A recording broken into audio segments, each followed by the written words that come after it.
All Liberian people, we are kind again. If you're not going to be here today, you'll miss a lot of stuff. We got a lot of conversation to be held tonight. So yeah, come on in, share the show, help us. Thank God YouTube is working just beautifully. I want to continue to welcome you guys. The radio stations, man. I've been missing you guys for the last couple of days. Not recognizing you guys. I want to welcome all you guys that are coming in from everywhere.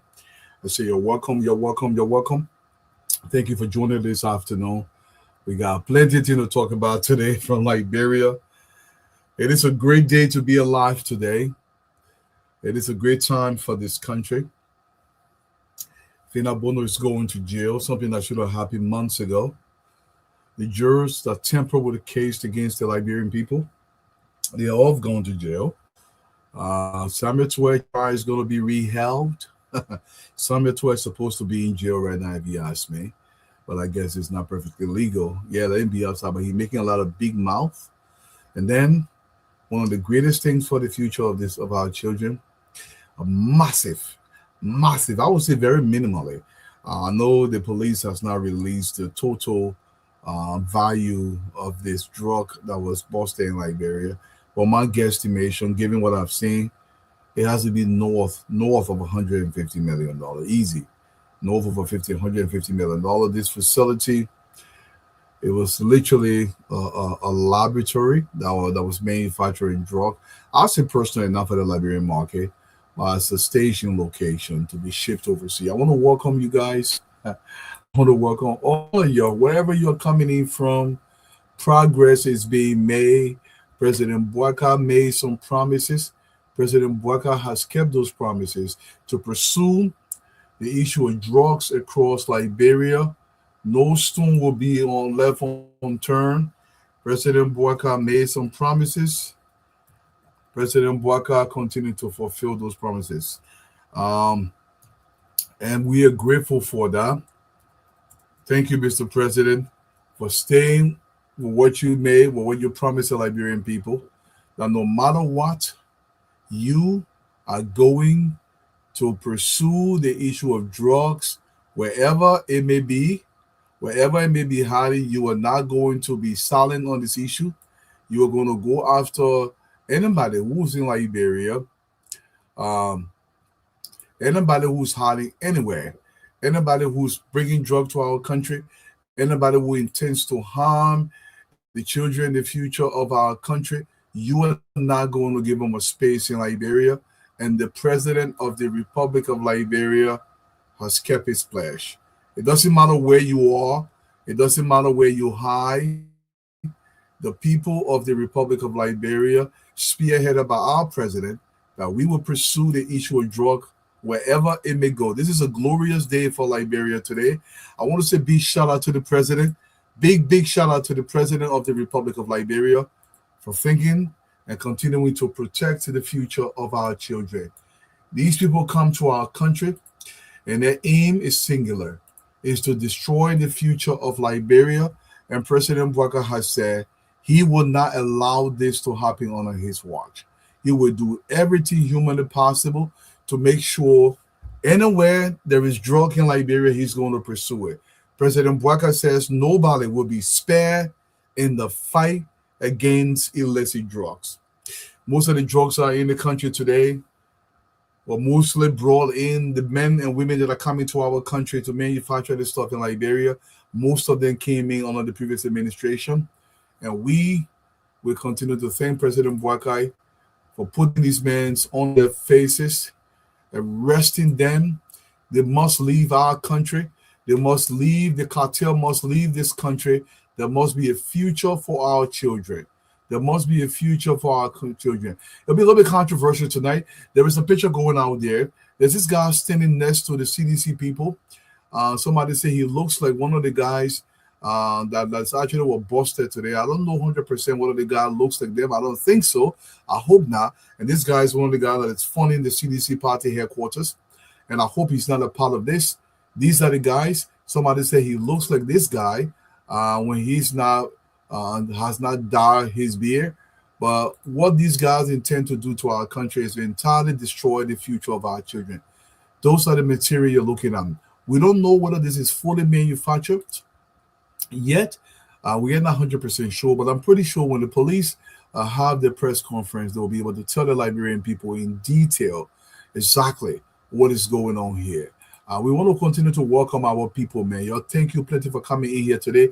Big shout out to you guys that are listening on YouTube. I know the last few days you could log on. We've been on every single day, from Thursday to Friday to Monday. We are on, but we were not on YouTube. YouTube itself has some problems. YouTube itself has some problems, and we were trying to navigate that. So, to all our YouTubers, man, you're welcome. But remember, whenever you cannot log into YouTube, please use the Facebook page. We will always be there, or vice versa, just to make sure you catch the show. I'm going to welcome Vicky Ja. Vicky Ja, welcome to the show. Vicky, how you doing? Marie Johnson, Miata, Gabla. Gabla is watching out of North Dakota, Baseball, USA. North Dakota. Look, Miata, I want you to get a message for me out of the North Dakota. Tell the baby women that they must start fighting each other in the street. It's not all right. It's not all right at all. It's making us shame. These are our sisters, our wives, our mothers. They must stop it up there in North Dakota. Let's start making Liberian community shame. My brother Duana is here. David Akwawala is also here. Welcome to the show. Aliyah Kamara Delaney, how are you doing, my mom? Robert Gibson, Mr. Gibson is out of Connecticut.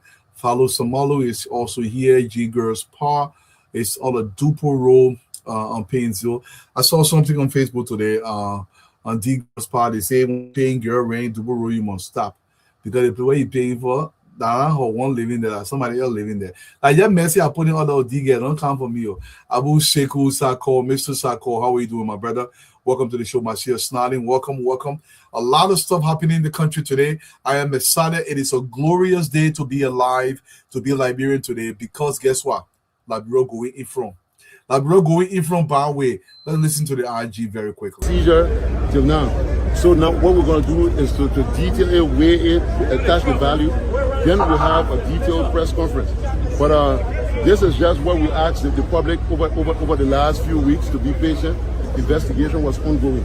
This is the collaborative effort of the strength that comes from the unity of the joint security. I want to say thanks to all of the major players, especially the National Security Agency, the DA, the police, the EPS, everyone who have played a part in this. To the Liberian people, this is where becoming born. We said that this place is not open for cartel business, and I want to assure each and every one of you that we have the command and control of the cartel in custody, and they will be prosecuted, and people will answer to the law. Thank you. I ask everyone to please leave the fence immediately. Everybody. Yes, people were accusing the government. Why is it taking so long for the investigation? The government said we cannot compromise the investigation because we have to do our due diligence. And the government was patient. The government was calculative. All the security agencies across Liberia, and even with the international body, with the Americans and the Europeans, they conducted their investigation, and they came out with hell of a fish. The drugs that were piling up in our country, destroying our children, being shipped out of Liberia. They're trying to tarnish the image of this country. Look at the kind of drug that these boys were literally. I think some of these were manufactured in Liberia, frankly.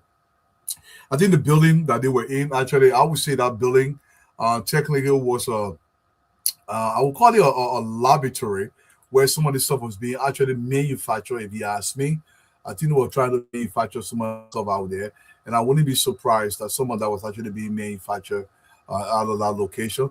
Let me share this for a second and see some of the stuff here that we are talking about with this drug bust out of whatever it was coming from. Let's watch a little bit. To focus on Liberian side, Costin Marriage Union, we are live at we are live around the back. 1 second. Let's remove it from in there. Foreign nationals of a different country seem to have been busted here in the capital state, Monrovia.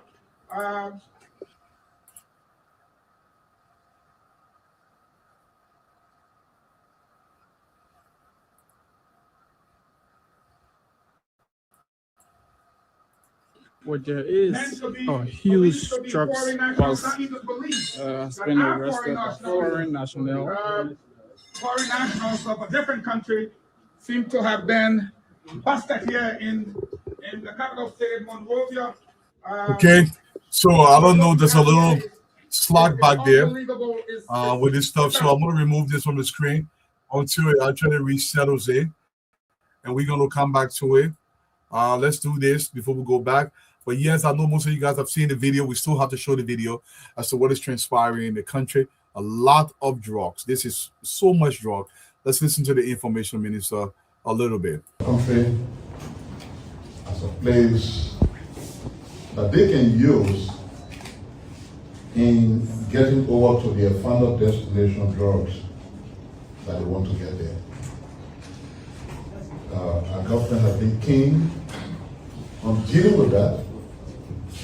We've had a 19 million drug situation that everybody's talking about, something that's far below the 100 million that came here past 2 years, nobody was held accountable. There's been an attempt to politicize it. But whatever took place with that 19 million was just an indication that the individuals and the security system that we have dealing with the drug situation were determined, committed, and we leave no stone unturned in tackling the drug issue. So while that case is still on, I'm pleased to announce the Liberian security forces have just discovered what could amount to being the biggest drugs burst in our country. And what that tells you is that the LDEA, the national security, and everyone involved in these businesses are working 24. Mr. Minister, the government agencies have been working. People have to remember, you know, when people try to politicize something, they don't even know that they are pointing the finger at themselves. President Bouaka came to power, the man that is fighting drugs, the man that is exposing the drug fighting in Liberia, the man that is prosecuting drugs in the country, and people go ahead and try to associate that with his officials. President Bouaka has said this. There will be no stone left unturned. He's not going to have any sacred cows when it comes to the fight against drug. He said it's completed, and everybody knows this. And this is not going to stop. These guys want to destroy the future of Liberia. I, for one, should have no mercy for them, none whatsoever, no mercy of any kind. These people must be tried, and they will do 30, 40 years in jail. And after that, we deport them out of the country. This is how it's supposed to be. But look, we're going to spend a lot of time here on the drug issue here today as we discuss this issue pertaining to Liberia. But it's very important that we go to the other great things that are happening in the country. Finna will be sleeping in South Beach tonight, and I love it. And I love it, this progress. We have to do this regularly with increased frequency. People that harm the Republic of Liberia, they must go. And the kind of crocodile tear in my hole. In fact, the more you cry, the more we should pull you inside for a much longer time. Because when you were taking the money from the Liberian people, when you were literally harming this country, you did not cry. Let's look at Fina for a second as she enters South Beach. She'll be arrested immediately. She's flanked by D. Maxwell Sakemeya, Kai Fale, former superintendent of Grand Chida County, her lawyer, and she is wearing all white. They are knocking on the gate of the Monrovia Central Prison. The sheriffs are here, and they are about to take her. The gate is about to be opened. Her lawyer did say they're working on a new bond, but Finabondo, as you can see, is now being taken. Once these gates are opened, she will be taken into the Monrovia Central Prison on locals of the, so that the gate has been opened and Madam Bondo makes her way in to the Monrovia Central Prison. There you have it, folks. Fina Bondo is in, her lawyer. Fina Bondo is in the Monrovia Central Prison. This is a great day for Liberia. You can wear white, get a turban. You can wear any kind of white clothes. Look, young people in the country, you don't feel sorry for people who did not feel sorry for you. In fact, the time they were taking behind the money. Y'all look at Fina, how she was enjoying herself. Y'all look how you don't see that me talking. Y'all look how.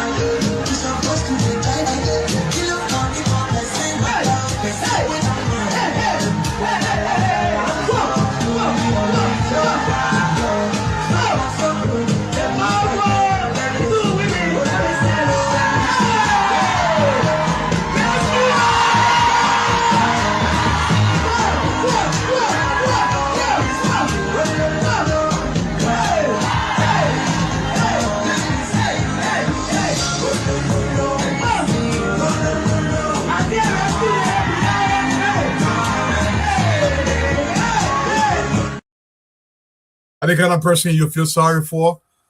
Anybody who doomed the future of our children should be granted no mercy in Liberia. Nobody should be granted mercy if you destroy the future of our children. Think that they were taking by money, passing around. There must be a healthy fear of the judiciary in Liberia, a constitutional fear, knowing that if you break the law, there will be no mercy for you. I want to welcome Sophia Johnson Mason, the girl from Buto Sando County. She's here.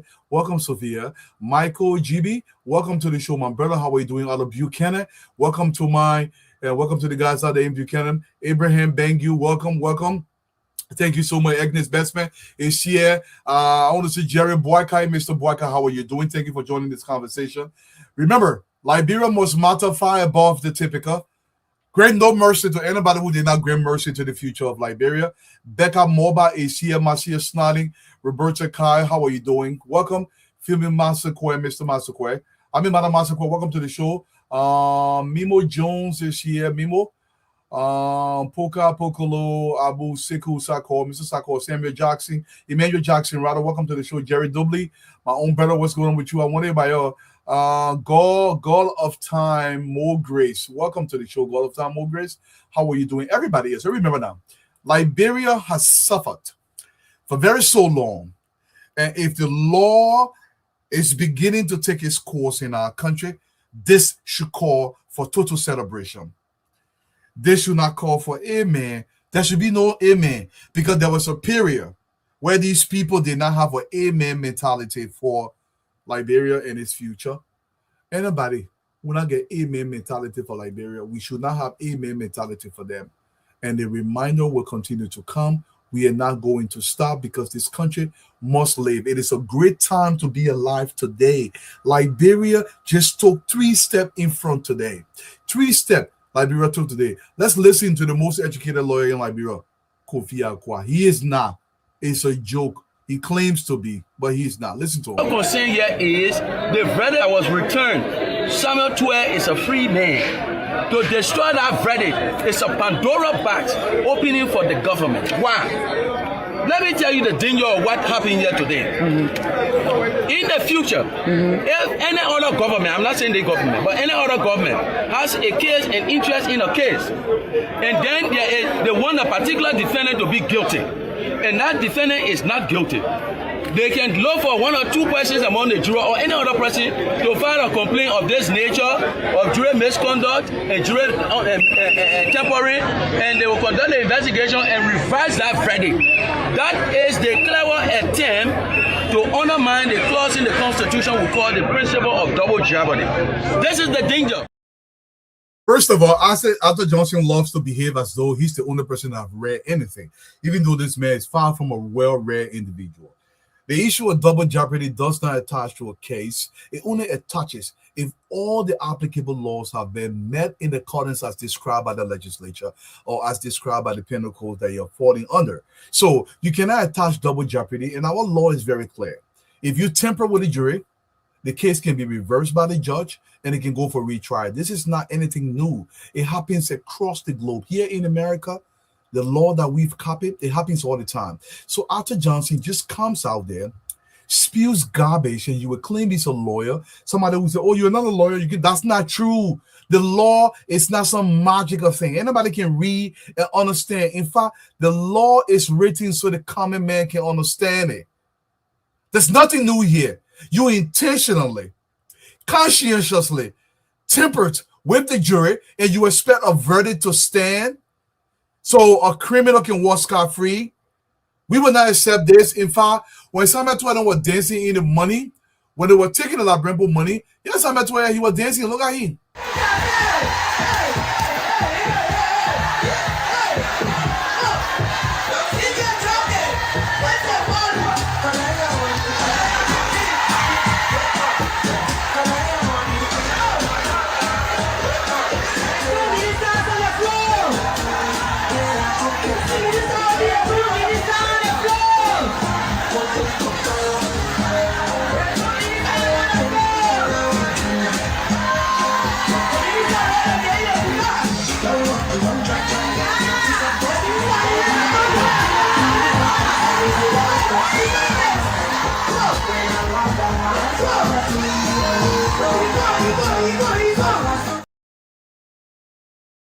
ask Lieutenant McGill, Samuel Tour, and by the way, the drug that was busted today was literally busted on Lieutenant McGill Avenue in Liberia.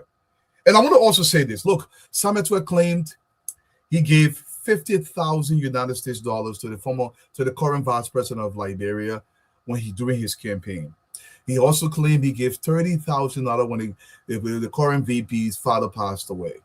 Where did Samuel Tour getting that money there from? When Samuel Tour himself claimed that nobody was making more than $7,000 in the government. Look, we need to stop this and take the issue of Liberia very seriously. This is the nonsense Samuel Tour posted today on his Facebook page. And he's just talking your own because seditionists believe and they will fall for this. Actually, we actually, because seditionists are no longer following this. This is what Samuel Tour posted today on his Facebook page. This is what he said.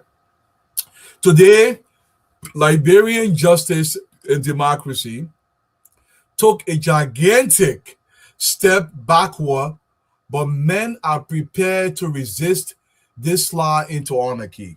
That is a lie. Young men in the country do not follow this man that destroy your future. He want to use you again to go stand as a shield against his actions against the country. Don't do that. He's trying to plant a seed now to say, oh, we'll resist, we'll do that. He continues. No judge, no justice, and no president can ever change my not guilty verdict. It is etched in the history of our country.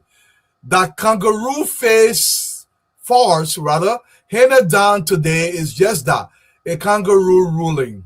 I have instructed my legal team that my legal journey has since ended with my verdict, and I will not submit myself to any Supreme Court process.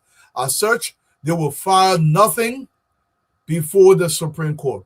We have left the law and are now in full realm of politics. Samuel Toure is threatening the judiciary of the Republic of Liberia because he believes he's above the law of the Republic of Liberia. He can intentionally bribe jurors in the country, and he believes he will go scot-free because he can threaten the entire country. It is not going to work, Samuel Toure. You are lucky. People that dwell down president of that country. You're very lucky. I will be constitutionally brutal when it comes to protecting the interest of Liberia. The thing you do to this country, the thing you did to this country, you take a man that did not have a pot to piss in yesterday, all of a sudden, he's a multi-millionaire, and he's trying to tell the entire country that it should be accept him for taking millions of dollars from the Liberian people. I gave the other person, I gave NEC $4 million extra. They will put me in jail for that one. Where you take $4 million from the NEC, which is a total lie, by the way. I gave the vice president of the country, I gave him $50,000 out of my own purse. Where did you get that money from? The Liberian people will no longer accept this. President Boakai has set a new standard in this country. A new day is dawning in Liberia. And this day, it is a great day to be alive. We will forge ahead. The judiciary will be strengthened in our country. Liberia will get better because Liberia must get better. We cannot stop. I want to say a big shout out to Charlene Bronski and to the deputy finance minister. I forgot his name. Anybody know? Let me put it up there. They'll be going to ECOWAS.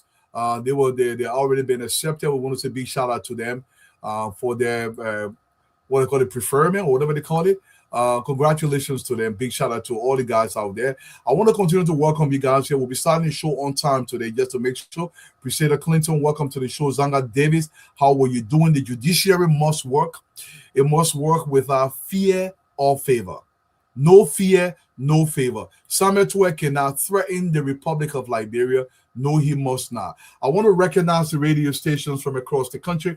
Classic FM out of Kakata. I hope you guys are carrying this live today. It's going to be a heated show. We're going to have a full house here today. So you guys come in, share the show. We got Radio Margibi out of Kakata, Margibi County. Voice of Lufa. To our people in Lufa County, we say you're welcome. Peace FM out of Habel. Thank you for joining the conversation. Radio Kwatike out of Bangabon County. Ablije Radio all the way out there in the mighty Grand Bassa County. We say welcome aboard Ablije Radio. Premier FM out of Bangabon County. Radio Gompa out of the Martinima County out of Ganta City. The city that never sleeps. Radio Yalimba out of Seklipi Nima County. Thank you for joining us. Top FM out of Zwedru, Grangita County. Radio Sando out of Greenville, Sando County. Smile FM out of Zwedru in Grangita County. Radio Butor way out there in Butor, Sando County. Trust FM out of Bumming, County. We want to say welcome to Punch FM in Mozzarella County and Boucher Radio out of Mozzarella County. Big shout out to DC 101. Thank you for joining the conversation. Liberia must get better. Liberia will get better. Nothing is going to stop Liberia from getting better because the society will get better. Let's listen to my younger brother Makula for a second. It looks laughable sometimes when I see opposition want place politics when this government arrests drugs. The president you elected is doing just what you elected him to do. What we elected President Baka for? To fight corruption, to fight drugs. Just imagine, everywhere drugs is in this country, whether it's in a hole, it's down a hole, all the drugs are brought in the country to spoil our children. President Baka will go from door to door, from house to house, from village to village to arrest them. You know, when they catch a drug, They don't say he will go from corner to corner. If they in any kind of corner, Liberia will not be a hub. We are not going to be a narco state. Every time the president arrests drug, I listen to the opposition and go, oh, Liberia narco state. How can we be a narco state when we are arresting the very drugs that were brought in by the WLA administration? I allow these people to come into our country. Look, one of the most beautiful things that I saw today, one of the most beautiful things that I saw in Liberia today, and I will tell my grandchildren about this, is the jurors being handcuffed. And they were marching into a van to take them to South Beach today. It was a beautiful sight. And I want to see more of this sight. I want to see ministers. I want to see senators. I want to see representatives. I want to see them being handcuffed and taken to jail. Let's watch this glorious march today as these jurors walk to the vehicle. And I want you to listen to the lady with the dada hair. She was wearing a red thing. She said, yes, I'm guilty. I know what we did. You're listening to them as the jurors march into the van to be taken to South Beach. Handcuffs. The jurors are in handcuffs. The jurors are in handcuffs. As you can see, then the first 2 years, these are civil servants. These are civil servants from different ministry and agency. As you can see them, these are civil servants. These are civil servants from different ministry and agency. So, okay. Let the other people know and for me to jail because I said that. Okay, were you taken away? Are you sure? Okay. Were you taken away? Were you taken away? So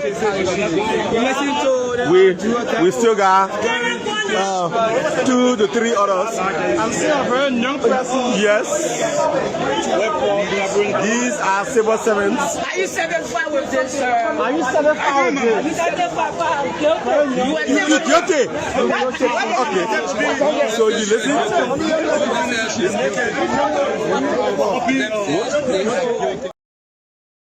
I'm satisfied because I'm guilty. Hello, Roland.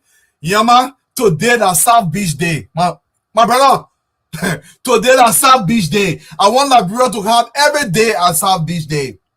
Twain himself supposed to be over there. When Twain continues, let me tell Liberian people something. In more responsible countries, when you threaten the judiciary that you say you're not going to follow suit, you will go answer a question. I am not kidding you. When you say what Samuel Twain said, that you are not going to follow through, you will go answer a question. There is no if, ands, and buts about it. You will go answer a question. Samuel Twain is in no position to tell this country, I will not accept a political retrial. When he was found out guilty fraudulently, he said, oh, everything was well. When they go in your favor, everything is well. But the time they don't go in your favor with evidence, he will come by and say, I will not accept it. You are in no position to determine what you accept and what you don't accept. The law will go through as is prescribed. You have a lawyer. Everything was done judicially. You know what happened over there. And Mr. Twain, there's nothing you can do. You can claim, you can scream. All you would do, you would pay small money to the beginning. Me, I'm happy. You had the beginning, either they ma. So when the money where you talk, give it to the beginning. They can stay in the street small, then they go by. Let's see how many people you're going to get in the street. It is not going to work.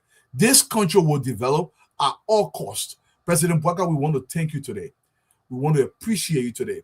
We want to say Liberia just got a little bit better today. A little bit better today. We need more of this. A little bit better. Let people have a healthy fear of the judiciary. Knowing that if you commit a crime in Liberia, the consequences will come. No crying, no wearing wet, no dressing any kind of way, no acting sorrowful will stop you. You must go to jail and serve that jail time to discourage other people from doing that as well. Our children must inherit a better Liberia, and this is our push to make sure Liberia gets better. Never again this country will go back to the old ways. President Bwaka has set a new standard, and that standard is judicial order. This is what we're going to happen in this country. I'm going to play 10 seconds of this, no more. We will never make that mistake again. Yeah. To elect CDC anymore. Yeah.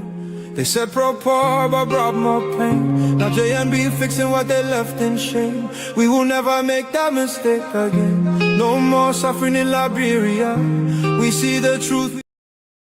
President Bwaka will fix this. Yo, welcome to the show, yo. Let's start the show.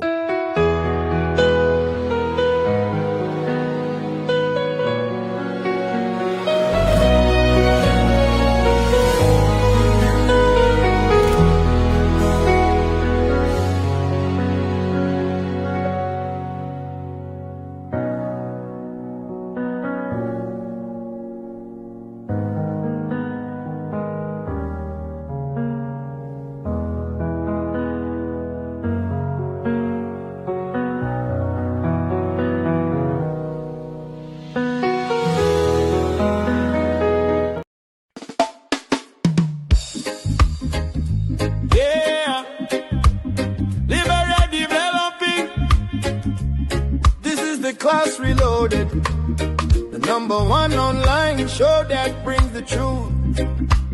Showcasing JNB and JKK progress all across the country. Oh, the Class Reloaded, we are online every day. Showcasing progress the Liberian way. Well, JMB and JKK, they're making the way. The Class Reloaded, we're shining today. Hey. Oh. From Monrovia City to the other counties, development talk shake the country. We talk the truth, we don't lie. The rescue mission making people smile. Roads getting better, schools better, electricity stable, no more hoping. We see the change, we see the light. Unity Party doing things right. Who talk the facts? The Class Reloaded. Who bring the vibe? The Class Reloaded. Support development. The Class Reloaded. Who better rise again? Oh yes we can. Who talk the facts? The Class Reloaded. Who bring the vibe? The Class Reloaded. Support development. The Class Reloaded. Who better rise again? Oh yes we can. The Class Reloaded, we are online every day. Every day. Showcasing progress the Liberian way. Well, JMB and JKK, they're making the way. The Class Reloaded, we shining today. Hey. Hey. Turn up the sound, let the people dance. Liberia progress, we get the chance. No fake news, we bring the proof. The Class Reloaded, always in the booth. From social media to the street corner, everybody talking about the new order. Respect to the hosts, they keeping it real. Liberia future, that's the deal. The Class Reloaded, Truth. Liberia rising, Progress. JMB and JKK, Develop. the rescue mission, we move soon. The Class Reloaded. True. Liberia rising. Progress. JMB and JKK. Develop. The rescue mission, we move soon.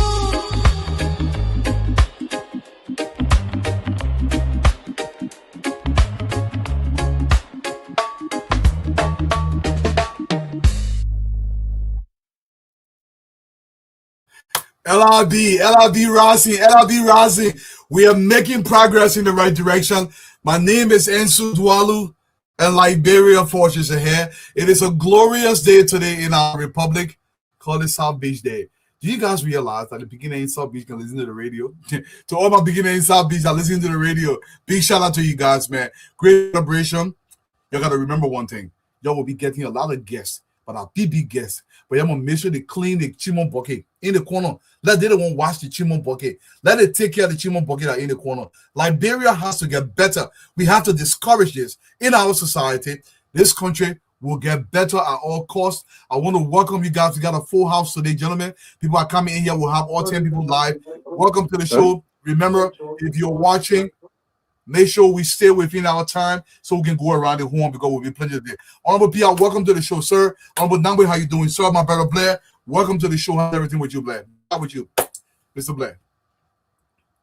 Thanks for the opportunity. Good evening, my two big brothers, the minister and Mr. Nangwe. Today is a great day. I call it Victory Day in the fight against corruption, in the fight against drugs. That is why we sat on this platform. We didn't fight the system. We didn't fight the judiciary, but we fought what we thought was not fair, in our minds. And today we see all of these things happening now. If Samuel Twese is not going to face the court again, I mean, it's a court that is going to deal with it the way it has to deal with it with respect to the mandate that the Constitution, the power that the Constitution gave the court. But amidst all of these victories, I still have one question in my mind today. And I must be able to tell the judge, thanks for having the courage to investigate this case. But the question that still runs in my mind today is, who tampered with these people? We have 15 people who are going to South Beach. We are going to retrial. The basis of us going to retrial, the basis of 15 persons going to South Beach is because some people were contaminated. Who contaminated these people? These are the questions that still lingers on my mind today. Thanks for putting me the opportunity, my brother. Thank you so much, Cole. Welcome to the show. Honorable Nangwe, welcome to the show, sir. The people already now started, so we're not doing plenty intro today because the topic then oh, man. No, take Nangwe from up there and bring it down. Why are you disrespecting me here for? Take from up there, man. But Honorable Pierre, you know, here for a long time. Just because I send a message. No, I know where the source coming from. I spoke to the mayor. Argentina lost. I said hello, minister. After minister, I said hello, Jeremy. What are your middle names? One guy in the protest are calling Jeremiah. Hey, all right. Argentina. Listen, Dwalo, today is the day that we've all longed for. That's right. And I don't know whether this is by providence or this is by coincidence or what other sense that all this thing is coming together on the same day. Absolutely. We talk about drugs and digging deeper and scattering the cartel. We've been able to stumble across something nobody imagined. No one imagined we'll be here. Because from the look of things, these boys are even processing here now. They're even processing here. That's right. You know, then the mighty are succumbing. You know, when I saw that imagery in front of the Montreal Central Prison today. Oh yeah. Whoever knew that kind of thing will happen? The level of humble behavior now has been portrayed. But then you have also the flip side. Someone else decided, you know what? Let me die trying to be stupid. You know, I will not go back to the Supreme Court. This and that. But today, I think is one of the best movements. And I think we here on this platform must be able to be very proud of everything that we do here. And the councillor sitting down here, you know, he got plenty big mouth, you know, my crew brother, but I will salute him because the issue of saying today that 12 jurors are handcuffed, you know, for jury misconduct and are led to the central prison today is different because we know that process is going to go somewhere else. So today probably is one of the happiest days with all these things that we've been talking. We're campaigning about drugs. We're campaigning about this, that we're seeing this kind of results today. I don't mind that time where the people wanted to buy me, but I'm happy.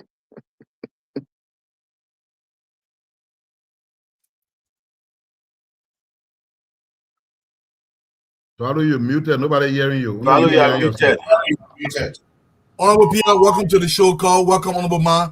My brother Abraham, welcome to the show. Honorable Pia, welcome, sir. Welcome. Yes, thank you, Dwalo. It's good to be here. I've not been very well lately. I spent the bulk of yesterday and today at the JFK. Minister, you gotta speak up a little bit. Okay, it's finding it difficult to hear you. Minister, not too well. It's not too well. So the very hospital that some of the people we have in public offices chose to call just for killing is where I've been for the last 2 days, trying to seek medical help.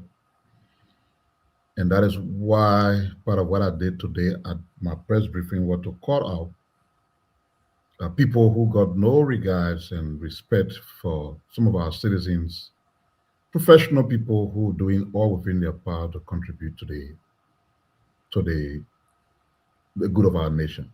Can you imagine a sitting lawmaker will refer to your premier referral hospital as just for killing? And I guess just against the background that you're angry that somebody who you know or connected to died at the hospital. So in your thinking, that whole hospital has been turned to just for killing. And I was asking today, so in America, in Europe, in other places on earth, nobody can die in hospital? That because someone dies in the hospital now becomes just for killing? How many times have we now witnessed people who left Liberia alive for medical treatment abroad coming back as cargo? How many times we've not seen that? So death can happen anywhere. We are human beings, we're created, we age, we get sick.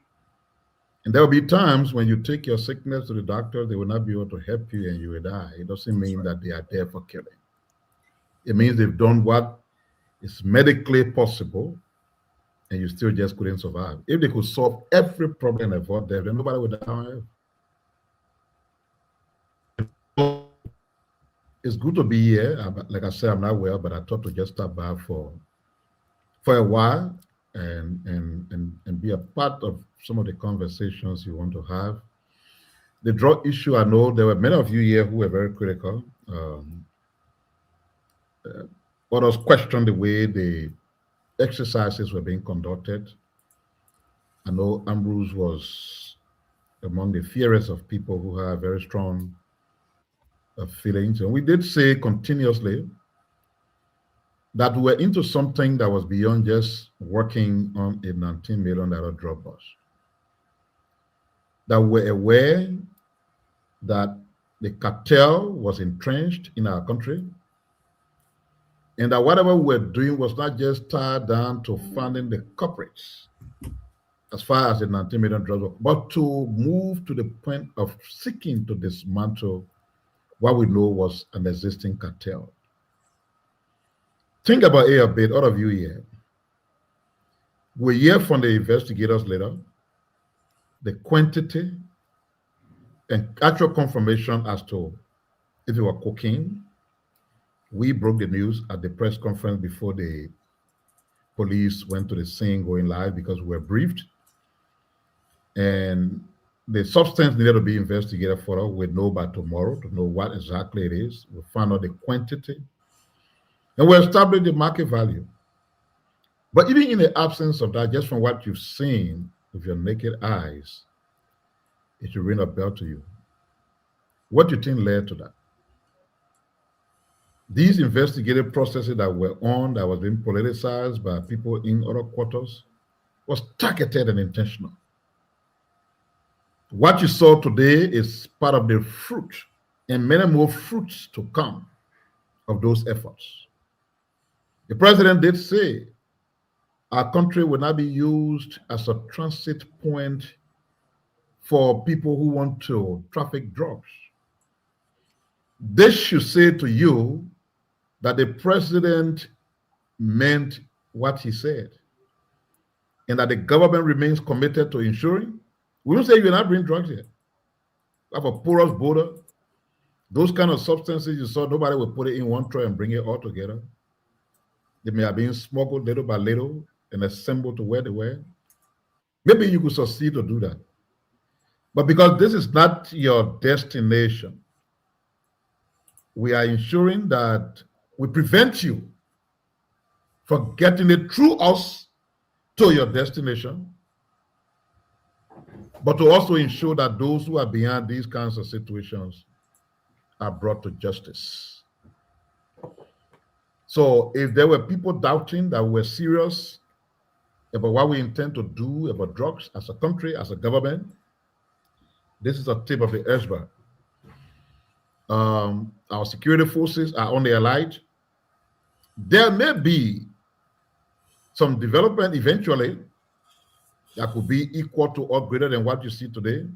That's right. But the cartel must be warned, strongly warned, that our eyes are upon them and that their every step and actions are being monitored. They will not use our country for trafficking drugs.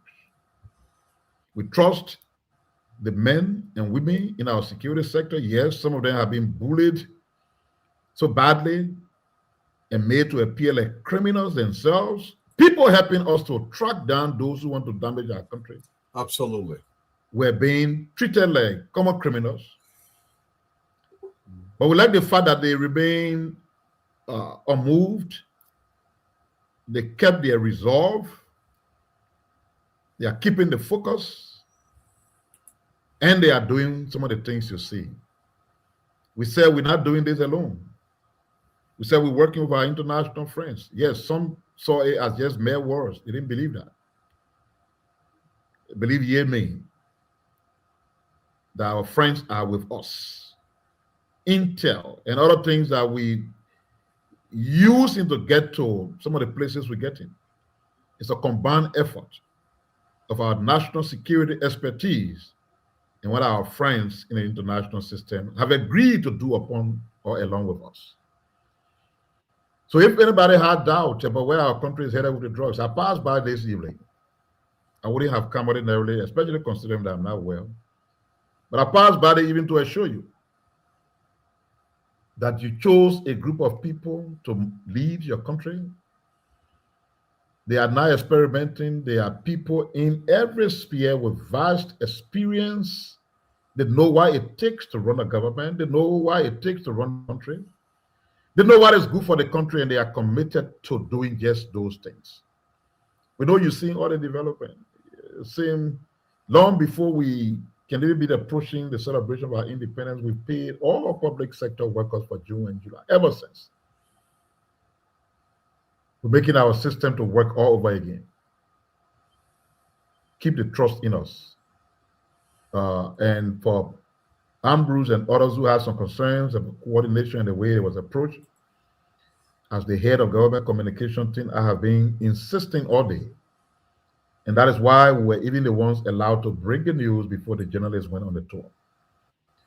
We have said clearly that we coordinate and collaborate fully in all updates and briefings on the drug situation will be done using the government national platform and requiring the support of all elements of our national security infrastructure.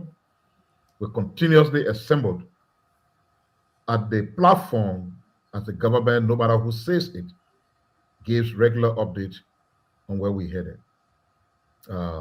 Let me stop there and see that as my introductory comments as I hang in a little bit before leaving subsequently. Thank you, Honorable Pierre. Hang around a little bit. The rest of the guys say they're coming up here. Before I go downstairs, Carl, let's have you come in, Mama. I always like how thorough Minister Pierre is when he's when he's doing his thing. I was actually enjoying listening. I have known all along that MOJ1, that our Minister of Justice, Oswald Twe, is competent, consistent, and I've consistently on this platform commended him for being a professional, not an emotional, basket case that just goes with whatever people say. Sometimes strength is quiet. Sometimes strength is dignified, not always loud and obnoxious. I've sat on this platform and I have defended Oswald Twe from day one. I just met Oswald Twe, Minister Twe, for the first time on this trip. I had never met him before, never seen him before, but I saw what he was doing. And as a student of history, there are always people who stand up at pivotal times in our nation's history. And I see everyone giving praises to everyone except Minister Twe, because he was the target of the cartel. They did everything they could to discredit this man. They paid talking heads. Even some of our own unity partisans were out here condemning the strongest justice minister we have had in our lifetimes. This is a man who brought sound and solid indictments against sitting representatives from burning the Capitol building. This is a man whose courage is an island in an ocean of cowardice and fear. This man has done incredible things, patriotic things for our country. And it is his record of consistent, thorough behavior that I respect. And I know that we're very sensational people, Liberians. We're so sensational. We like big show, everybody much happy, yeah. We like talking heads, we like talkers. We don't respect doers. Everybody be just running their mouth all over the place, whether they're doing their job or not doing their job. If they're not running their mouth, we don't praise them. Today, I want to say, I told you so. I told y'all so. Let me rub it in. Warm me. All the things y'all were doing. Everything you guys did to try to discourage justice in our country, it failed. And in this July month, the anniversary of the birth of our nation, I say thank you to our security sector, our partners that have been working with the security sector. And I'm none of this is surprising to me. While I'm happy about it, I think I've said all along, these people know what they're doing, and they absolutely do. And yes, I was right, and I will rub it in your faces. Thank you, Twalo. Thank you so much. It is good to be right, but above all, it is good that Liberia is in the right position. Honorable Man, we're going to come down to you, to my brother Abraham. I don't know. Okay, Honorable Man, go ahead. We'll be relying on you heavily tonight because some of the lawyers, I've been listening to different lawyers across the country. Initially, in fact, before you come here, I just want to play this briefly before you make your comment from Arthur Johnson, most educated lawyer in Liberia. What I'm saying here is the verdict was returned. Samuel Twe is a free man. To destroy that verdict is a Pandora box opening for the government. Why? Let me tell you. Right there, have you do your intro.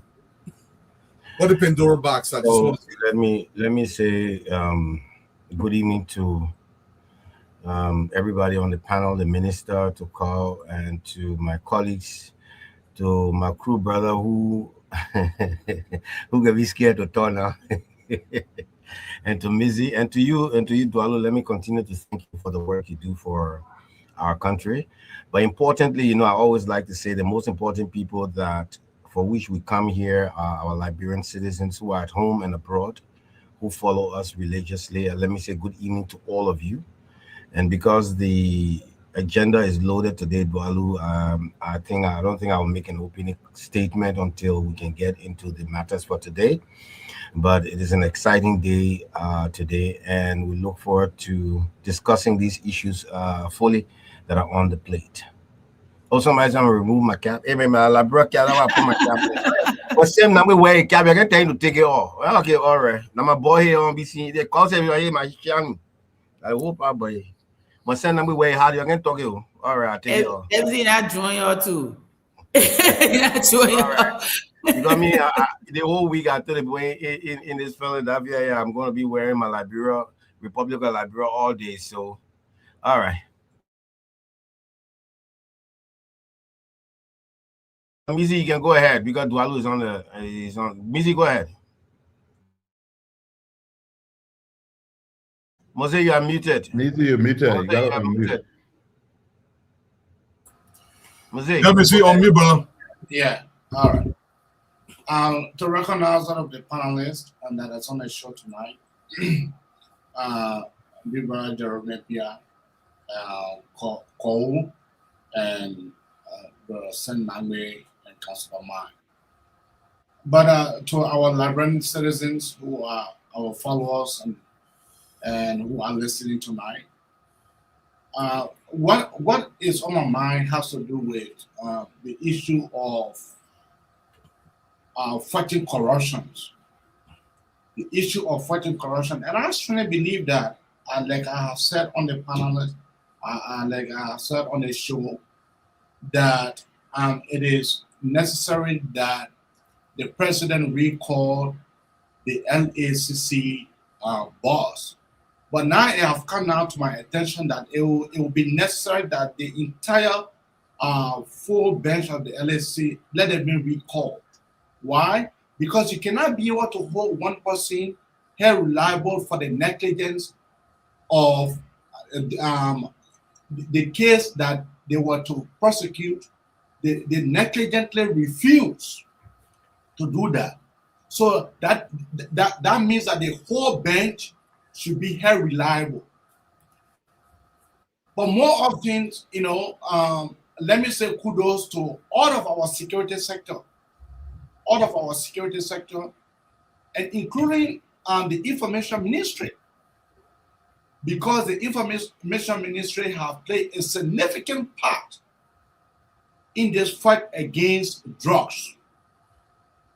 The information ministry, they have played significant part. And let me say kudos to the Liberia broadcasting system for wiring the news all around our country, making sure that our old man there in a village, in Masambala, Vaung, and Kulang, that they be able to listen and be able to hear what have happened today in our country. This thing, fighting drugs, it not just started today. It means that this garden they have prepared that stuff long time ago. They have started producing that drugs. They have started making it long before the government could come into power. But one of the good things that the government has done is that the president have continuously said that they will not leave no stone unturned. That whether it is his relative or somebody who is closer to him, if that person is found, then that person be held reliable to the bandwidth of the law. And let me say kudos to Mr. President. Papa, you are doing well, more than the young boy that we gave the power to. You are doing extremely well. Thank you, Eduardo. Thank you so much, Mr. We're going to go into the meat of this thing tonight. Just please permit me to go ahead. Extend my heartfelt congratulations to my learned colleague and Councillor Charlene Bromskin for her preferment and elevation as one of the justices of the ECOWAS Court of Justice, representing Liberia on the bench. And also to my friend and brother, a long-time mentor, also Tapuzo, who is now going to head the ECOWAS Commission on Economics and Agriculture. And I think those are great preferments. And let me say congratulations to them. Yeah, that's worth saying. Congratulations to them. Go and serve Liberia well. Honorable Nambe, we will start with you tonight. How did this stuff come in the country? Are they manufacturing the drugs in the country? Now, if you saw the facility today, while you're talking, I was going to cue the video. This is a lot of drug. Now, I know this stuff was not flown in some plane. It had to come in a ship. These guys are pretty much grounded. You can tell that they've been in the country for some time. Where did all the drug come from in the country? Honorable Dambe, that question for you. We can only speculate. Yes. At this juncture, because we are not part of the investigation, so it can be anybody's guess. But one thing that is true is that our borders are porous, including our sea coast. So it could be possible, given some of what we've seen and heard about how drug is brought into, for example, Guinea-Bissau.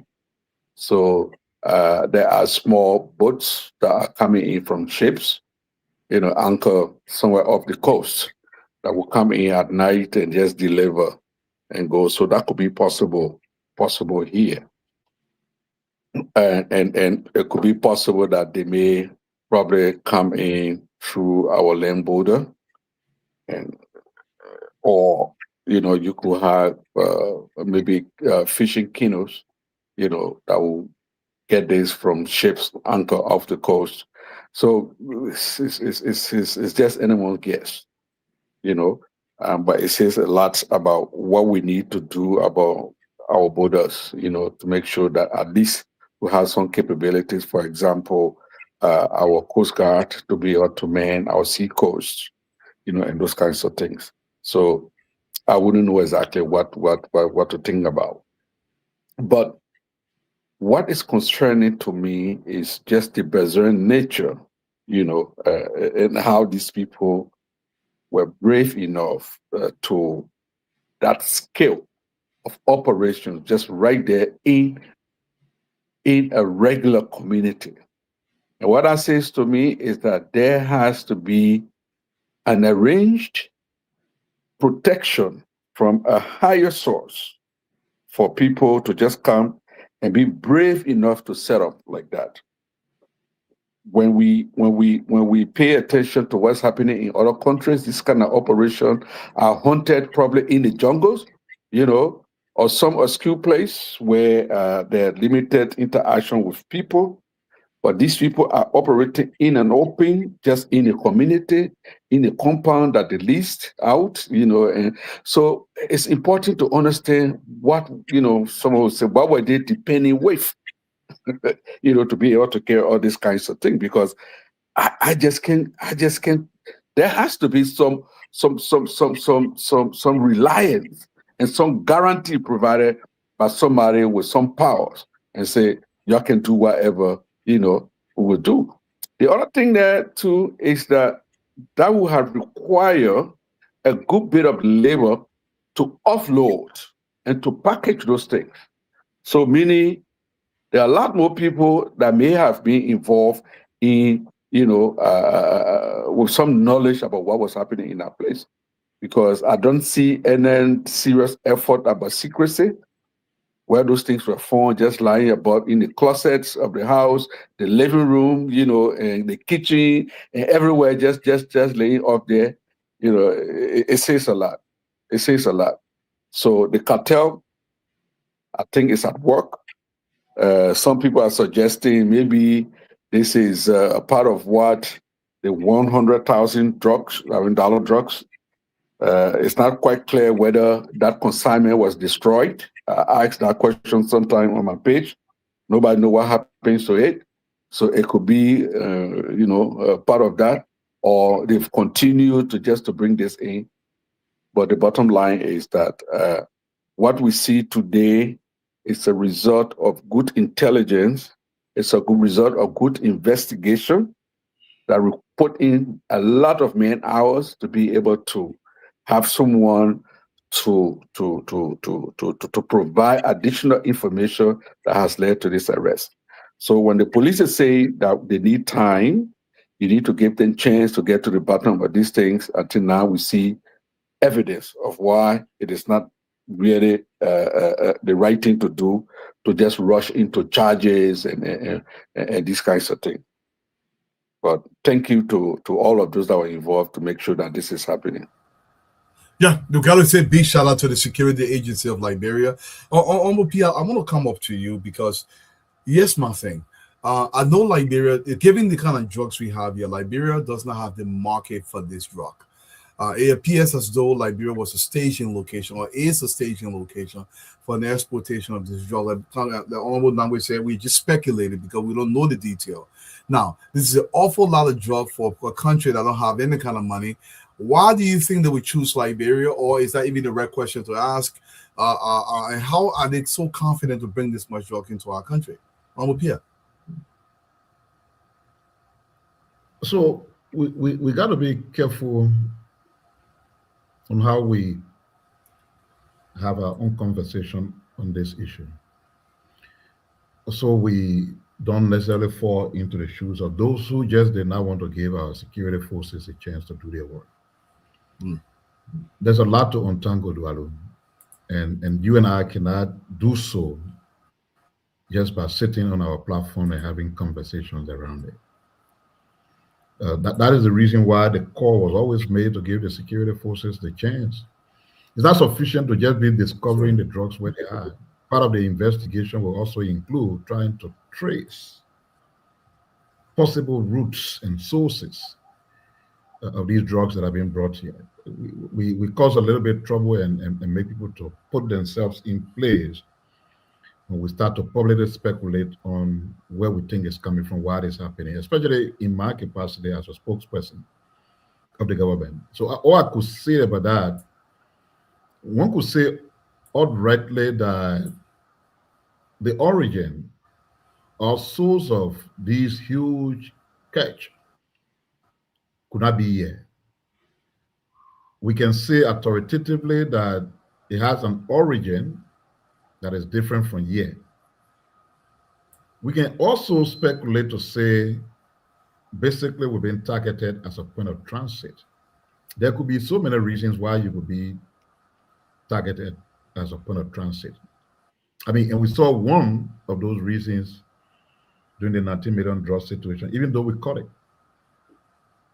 But Dualu, we must admit that it has crossed all the points of inspection, passed the scanner, everything, before it was caught.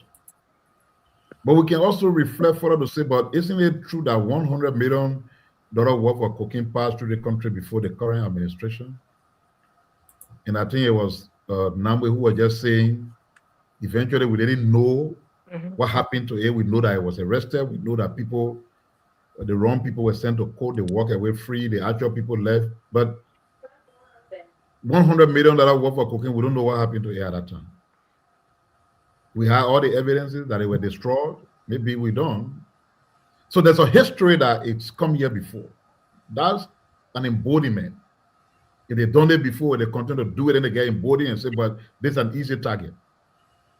But I'm sure sooner or later, people will get to realize that no, Liberia is not an easy target as you may think. We have a leadership now in this country that is determined and resolved to do the right thing for the country. And you've seen the display of that in all the actions that we're taking on the drug situation. So we can only hope, Dualu, that we keep our focus and continue to do the right thing.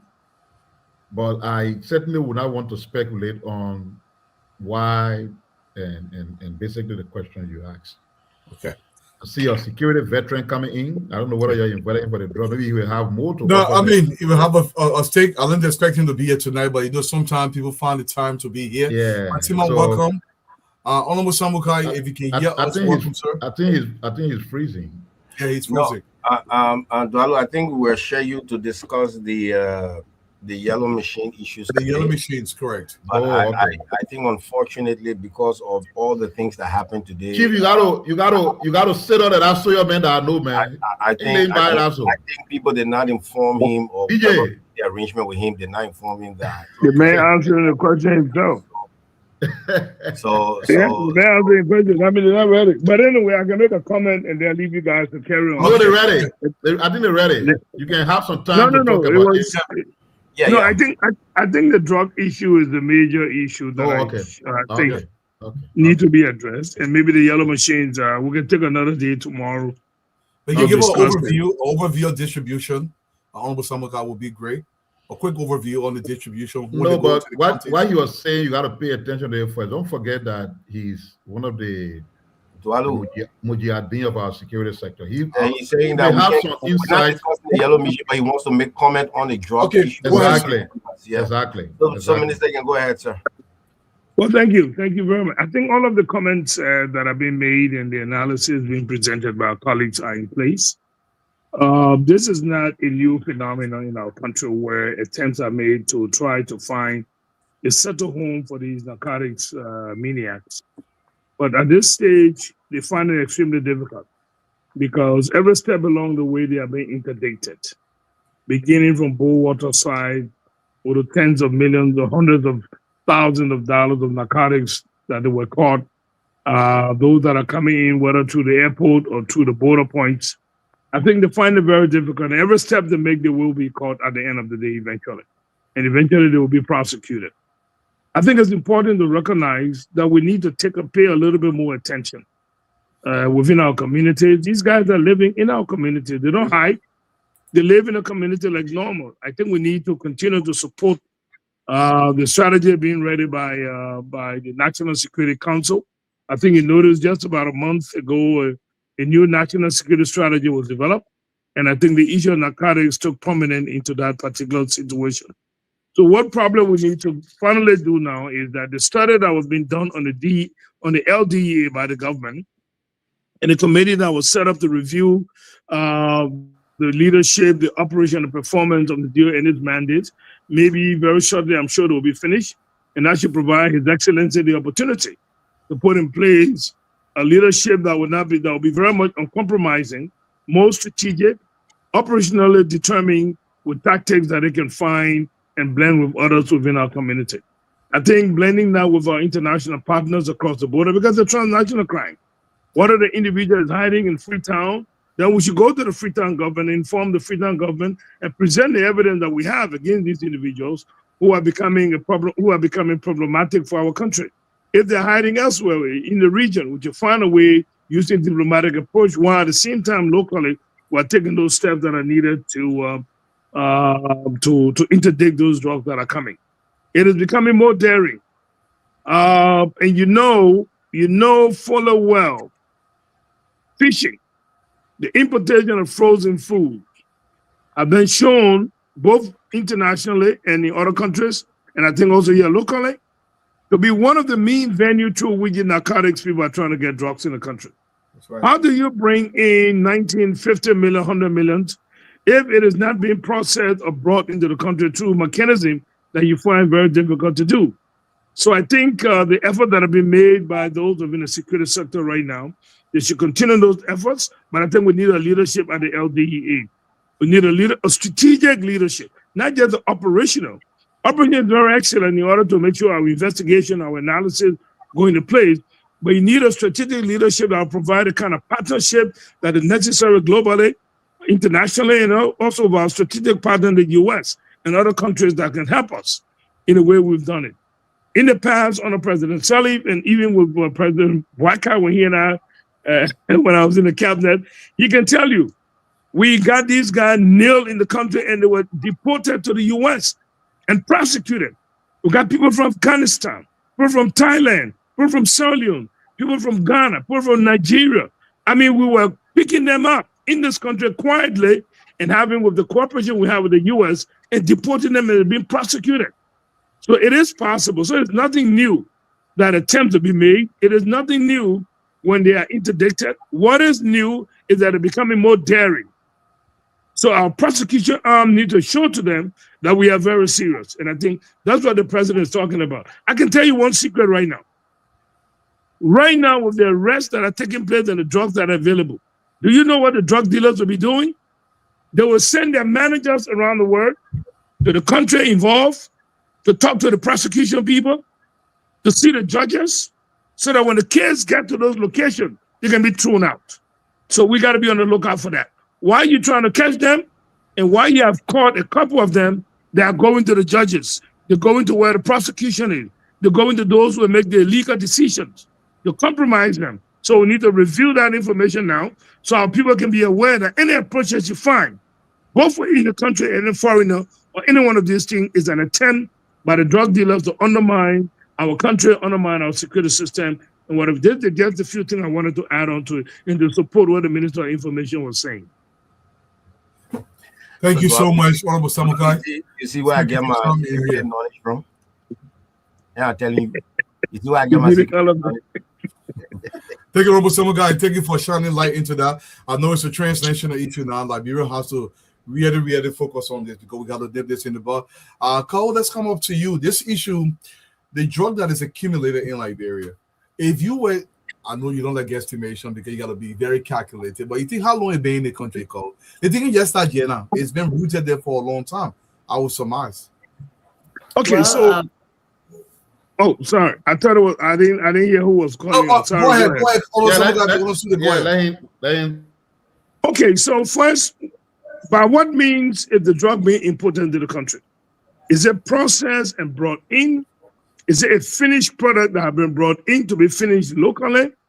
Is it turned in a liquid form in which they can chemically process it and heat it up and harden it and turn it into powder? Or is it already packaged on a gradual basis coming to the sea that we're not realizing? Or is it being airdropped?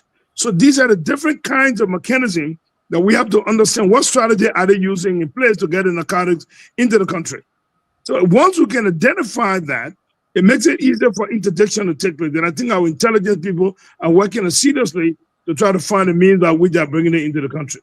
Because the movement from wherever it enter in our borders to come all the way to VOA, it took a huge logistic arrangement. That's right. So which means the individual we are catching is just the tip of the iceberg. We need to watch who are leaving the country right now at the borders. Right now at the border, you need to find who are leaving the country, when did they enter the country in order for them to leave. They may be carrying foreign passports like North American passport, European passports, so it does not exclude them from being suspect in such an instance. So like in the past, in such a situation, every border point will be strengthened to determine who's leaving, who opened new accounts, when were the accounts opened, by whom, what law firm did they use. So we used to go through all of the background in order to get that. But look, Dwala, let me leave you people and, I will come back another time with permission. I beg you. Let me leave you to carry on your program. Thank you. Hopefully by tomorrow, maybe. Thank you. Okay. I'll be available. Let's come to you. Thank you. Let's come to you. Thank you very much. A lot of drugs. Thank you all, folks. Thank you. Thank you so much, sir. Liberia is not an intended market. If you look at the amount of drugs that are out there, sometimes people look for soft spot. Do you know any reason why they would choose Liberia? So you asked the question before how long this has been going on, and I don't know the answer. But the first time I was aware, and Honorable Samukai would know this as well because he was in Liberia when they had a sting operation where Fumba Sirleaf went deep cover. I don't know if you all remember that, 2010 or 2009. I was in Liberia when that happened. And we all thought he was going to die, but he didn't die, thank God. But he went, he went undercover. And basically what they had tried to do at that time was they were trying to get government officials, powerful people in the country, to basically shield them so that they could carry on their operations in Liberia. And Fumba Sirleaf posed as the president's son, which he was, his president's stepson, and wore a wire under his clothes. I mean, this is, not classified anymore because the people were prosecuted. He helped bring down a cartel. He went, wore a wire, and they were able to, I don't know the details, but somehow he was able to help American authorities who were pursuing this cartel bring them down. I'm saying that to say that was like 2010. And they wanted to use Fumba because of his connection to the president and the fact that he worked in the security sector at the time to shield them. So my analytical mind goes, this is a clue. They're coming to Liberia because they believe they can buy people who are powerful in our country to shield them. That's right. That's not they say, that's exactly what they did. That's what they were attempting to do. And that's why Fumba was successful in getting these people arrested. The question is, for me, when you see a lot of powerful people all being busybodies when drugs are arrested, our lawmakers, our senators, powerful people in our country started coming down on the Liberian government. Oh, we need answers, because they wanted a quick rush to judgment that would compromise the case. Because if you quickly go and indict people, you don't complete the investigation, you do not get to the head of the snake. And they were trying to protect the head of the snake. Y'all go and y'all arrest the small man and y'all indict him. But at the end of the day, the process was, they used the methodology they were supposed to use. They went through the process they were supposed to go through. They didn't listen to the barking dogs. They didn't listen to the noise in the market. They remained focused. And now they got the head of the snake. And they have dismantled the snake from the head coming down. What they wanted to do was to prosecute only the little people. And some of these lawmakers that were making noise might not know anything about it, but they were incited and probably even incentivized to intimidate the security sector for doing its job thoroughly. That was such a disgrace. That was such an embarrassment on the country. You have powerful elected officials undermining the process, the investigation process. And we will not say it. When you say it, it will summon you. We will not say it. You have individual lawmakers coming up. I mean, look at how Edwin Snow behaved. Look at how McGill behaved. I will call their names. The other sister from Bon County, look at how she behaved. Look at how these individuals behaved. They are a blight to the Liberian Senate. And I'm not saying that they are in cahoots with the cartel. What I'm saying is their behavior is suspicious. It was suspicious to me from day one, and I said it was suspicious. It made no sense. Why are you so emotionally charged? I'm a woman, Fatima. Let's talk, woman to woman. Whenever a man get caught doing something they're not supposed to do, how did they behave? Did it be emotionally charged? You understand? Guilt does that. Or when you're trying to protect people. So when you behave that way, people who overthink situations and overanalyze situations like me will start to suspect that you're making all that noise because you're trying to deflect.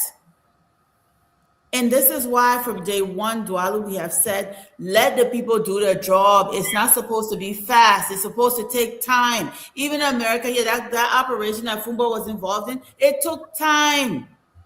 Months and months and months before they got these people. That's right. Why is it that we might have instant gratification in Liberia? And the most powerful people, some of the most powerful people in the country were deflecting with noise. They had the audacity to summon Sam Nangbe for asking, why are you doing this? Now they got people caught. I said all along, we don't have that kind of money. And we're not crazy to be sending drugs to Europe. I listen, and the last thing I'll say on this matter, look at how they were moving. You see the compound they were living in, not even nice like where I staying. Yeah. Just a regular community. Yeah. Right? You guys driving regular cars. They were not flashy. Regular community. These are people that would have been neighbors. They would have said, oh, these guys are here probably trying to invest. They investors. They were not flashy. They were very low key. It says a lot. They're dealing with millions of dollars of illicit drugs, and they were living in a community that looked like the average community. Sleeping in mosquitoes like everybody else. So yeah. Thank you. Thank you, Fatima. Let me come to you. We know what these boys did. What you guys are doing in the country. And some of the big people in the country, they put that in quotation. Some of the big people were pushing this government to rush this thing. Given now that the IG has spoken, so listen, we were on to something, we told you to be patient. You think they will be magnanimous enough to come out and say we were wrong? Or they will yell Oh no, it can't happen in Liberia. The people can't do that. They will never come back and say they're sorry and they were wrong. They can't do it. In fact, they're looking for people that will even talk. You see, my sister-in-law, but she didn't want no because nobody holding her nowhere. So they just waiting to hear from me and Sam Nangbe. But I got my attorney, Ambrose Darrell Ma. You might get in trouble if you look about the lawyer in front. He said, I can say anything, nobody will do nothing to me. But on a serious note, I mean, there are some things that I've been watching Darrell, he been saying about all these things. Although the last time he was like, we need to make an arrest, we need an arrest because people are watching. But in the end, he also said, we need to be meticulous. We need to make sure we're crossing our T's and dotting our I's to make sure that people go to jail. And I know I just waiting for you to talk the other thing, and I will need to talk to them because I gotta give shout out to Darrell. Darrell came here. There was some anyway, some lawyer then came here and they said nothing was gonna happen. And Darrell said that the law is made by humans, and the only time the law can change is when they see human beings and go and say, you know what, let's take a second look at this and make sure it happens. And I can quote him on that day when he said it. So today I'm here to celebrate my esquire. Yes. My esquire with Sabu. With that in the hand today. Shiny. No, you smart. You die on my head with I should have been argue that day. Some lawyer then came on their show and they said, no, it can't happen. That double jeopardy. But Sam, now he died. He said it on the head of my head with dying. He said, no. Yeah. Like for instance, Helen Walker here is saying something. Do you think it's possible for the person who rented this compound to these people to be absolutely in not knowing that this is going on in their facility, or is that a stretch? Well, in all fairness, especially now that we know that the guy does not reside here in Liberia, it is possible that he may not have any knowledge of what is happening in the compound. That's a possibility. Correct. But then it's also possible, people are speculating the kind of person, the kind of character he has. It's also possible that he knows, but we got no proof about that. But you can rent your compound to people you're not around. They will not tell you what they're going to do there. That's true. That's true. Yeah. So, Councilor Ma, before we go down to Abraham, let's come up to you. Drugs is in the country. The investigation has been very meticulous. The IG has spoken about this issue. All the agency, also to where the Justice Minister of the country, all the security agency, they have coordinated their work together, and they have done exactly what President Bouaka wanted to make sure we leave no stone unturned to go wherever the drugs are going to be. President Bouaka has mentioned that his intent with the DEA is to find the drug everywhere it is. Do you believe the president is doing exactly what he's supposed to be doing? And what additionally think we need to do? I know Honorable Samuka did speak about how the drugs being bought in the country, different scenarios. So we need more money going to the security arm because these boys don't stop if it's lucrative. This is a multi-billion-dollar operation. Honorable Man. Dwalu, absolutely, the president is doing what he was charged by the Liberian people to do. And when he made his national declaration that drug was a national emergency, he stuck by it. He's sticking by it. And when the president elevated the investigation of the $19 million drug bust at the airport up to the level of the National Security Council and put it on directly under his care, he knew what he was doing. And that is why, I made a statement before that, the parable that, look, no matter how your wife makes you vex, you don't bring her to the town square and naked her. Simple. And absolutely, that is what people were doing to our security service. But I was not shocked I mean, I was not surprised because I said that these things have a way to fight back. And just as, you know, the man who told me everything I know in security said, because I worked with him at least for 4 years and I knew everything that we did in that Ministry of National Defense and on the Joint Security Council. But the point is that, you know, even today, you know, I read a post from Senator Conner still talking about who the big people, who did this, who did that. These are the same people who are accusing the security people of being complicit. Correct. These were the same people who were saying the security people had. In fact, you remember when Rodney said when he called names, he know names. When he called an entire security network would collapse in this country. The state itself. Called one name here. He said when he called the names, he knows the entire government will collapse. Up to now, Rodney has not called one name yet.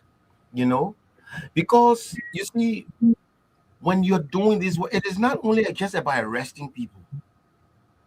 As the minister, you have to get a prosecute and a conviction.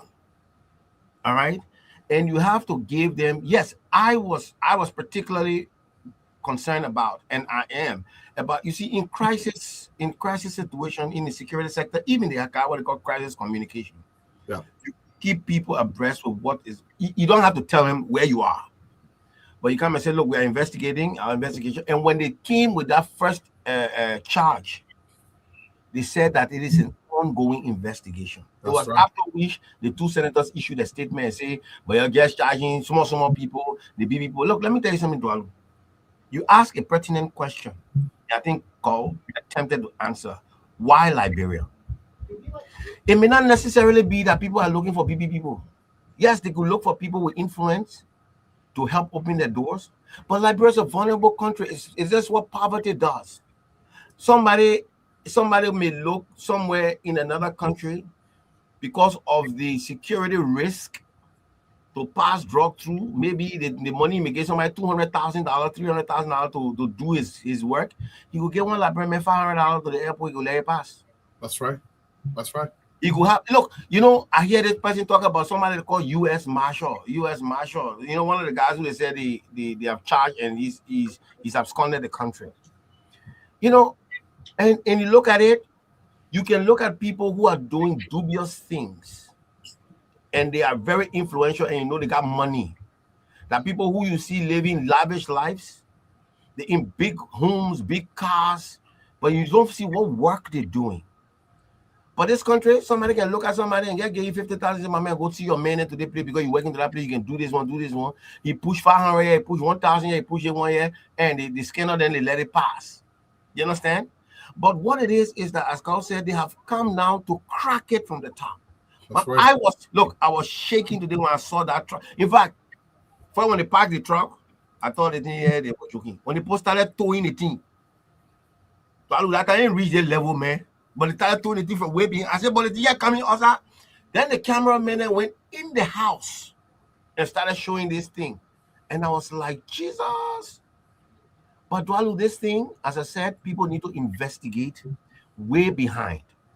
There was $30 million worth of drugs that came by sea in this country. And the minister said it right. Most of these things, the people who order these frozen foods and things, we know that because the reports are there. The $100 million drugs came through the seaport. It came through the Freeport. $100 million worth of cocaine. It came through the Freeport of Monrovia. It came by a company. It was brought in by a company called Fresh Frozen Foods. They ran in that freeway there. They got another place in Gardnersville, there, another sub office in Gardnersville. It was in their container. Those people today were never investigated. They were sidelined in the investigation because they were told that they were whistleblowers. You go, I mean, for heaven's sake, you go order your goods. Your goods come and see cocaine inside. Then they tell me, say, oh no, I mean, who blew the whistle? Who put it in your container? Who was the person who loaded your container? That's how you trace it. And I don't believe because before that one happened, there was $30 million worth of drugs. It was just talked about, it died. Then there was $50 million worth of drugs. It was talked about, it died. Before the $100 million worth of drugs came. And I believe that these are the things that these guys are finding a way to get out of our country. That's right. And one thing that that bothers me now, also with our people in government apparatus and in the media, you don't compare this kind of fight against these cartels with the drug that Liberian taking kush and marijuana and things on the street. Because then you try to demotivate the security people. Because I read today, even today, I read newspaper articles. Oh, they catch bucket raw. They catching the small people. They catching the one, but the big cartel them. Look, cocaine is not prevalent on Liberian market. The cocaine is not for Liberian market. It's not cheap. Yeah, you can People buy use it. this cocaine to transit through Liberia to go to wherever they want to carry it.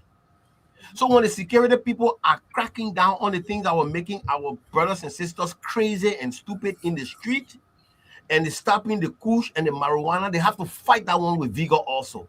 That's right. So no matter who you are, whether you are the Bucket Raw, you are the Michael Jackson, you are the whoever, if you are bringing that one, because those are the ones that are using in Liberia, they have to crack down on it heavily. Then they also at the same time have to crack down on the cartels that are using Liberia as a drug transit hub. And this is the fight that is going on. So when we start to compare the two, then you are trying to say that the security people are being unfair to the Liberians who are peddling drugs that our brothers and sisters are using, and they are arresting them. Then you are telling them that they are not fair to the Liberians who they are arresting because the other BB people, then they're not catching them. Look, this will lead to wherever it will go. Now, first, they arrested the man who is the operation manager and part of the owner of the cargo handling service at the airport. He's being charged and he's in court and he's in the prison right now because now the court has ruled that there's a case to answer. He's not going to get bail until the case is ended. He's in the jail. All right? He's in prison. And he was arrested because the consignment was in his house. Nobody else can tell us who brought it to his house, who is connected to it, unless he himself. If he doesn't want to talk, he will go down and face the penalty. That's right. And that is what the minister says. The security people now, their eyes need to be open. The government eyes need to be open. The people need to look that this country needs to stand up. People with integrity needs to stand up, because there also means that people will use other means to go to the prosecutor, even the people prosecuting the case. They can tell you play for all of that case there. Because these Colombia and the Spanish people, the people can tell you, look, drug people, we can watch the movie. They say, don't worry, we'll find a way to get you out. But just don't talk. We'll do everything we can. All right? We got to look at the jury system. We got to talk to our Liberian people to be patriotic enough to look at these matters when it comes to court, because they will be the ones who will be judging the facts. We got to talk to our judges to look at the nation first. We got to talk to our prosecutors to look at the nations first, because these people will get crack lawyers. That money can buy lawyers. Some of the criminals around the world, they can get a top lawyer that government saying you want to pay. That's right. These people will get lawyers. We got a team of lawyers. Fight. So we need our government people to give the security people some props up. But for me, it's disappointing again, even after this major bust. For my brother Senator Cohen to write on my Facebook page again, you're taking the thing about who are the people, who are the big hands? The big hands. Who need you want to call? The people are still investing. But Councilor Man, let him call the name, because call the names. Now, who you looking for? But everyone say, you know the people they need, that when you call it, the whole government will collapse. That when they call it, the security sector will collapse. You see that they kind of lose talk, people say, and then they make Liberian people believe that the security people are hiding something. Look at what has happened today. Can you imagine if that thing had left our country? These things have been here. They're not yesterday thing there. Not yesterday thing. They're not 1 year ago consignment down there. No. It is serious. So I think that, we need to give our security people the chance. They need to do their work meticulously. And we all need to keep our eyes open as it goes to the courts and for the trials, because it is not going to be easy. And I would not be surprised tomorrow again. We start seeing some different headlines. We start seeing some different write-ups. People writing all kind of things again and saying, but I small people your catch again. The other foreigner then what did they know? That government official then they think it happen without government official. That could be true. But also I can tell you that it can happen without government officials being involved. Because Liberia is vulnerable. The same government officials that are in government today, they were not government officials 2.5 years ago when we busted $100 million worth of cocaine. They were not there. Nope. They didn't have that influence. They didn't have that connection. So people must think beyond just being narrow and just trying to point fingers that the government is the one, or people hiding people and shielding people. You know, what sense does it make? If the government people, the top brass and the security people really were the one benefiting from anything, you think they will arrest this in it? Nope. Nope. You think that the thing was feeding me, I will go expose it? 40. How? What sense does it make? What sense does it make? And I'm not saying for any reason that no B-man hand inside. Correct. But the security people, whatever it is, the people being arrested today, they're the one who will show their links and everything else. But when you start throwing these things out, you could also get the people the impetus to just start calling people names. And when the security people go low behind it, they say, oh, that Jeremy Pia then inside. You go call low behind it, they say, oh no, Pia ain't get nothing to do. They say, I ain't to you. They come in hard at other men there. Because they're not catching people now. They're calling their name and they want to hide them. I think we should stop these kinds of things that we are doing. We should stop them. Thank you. That's all I will say on this drug matter. Thank you. And we're going to close on this topic. Abraham, I know you have not spoken on the drug issue. Let's give you some time to speak on it, and then we go to the Twer case. Eduardo, for me, what have happened in our country today, I'm just happy.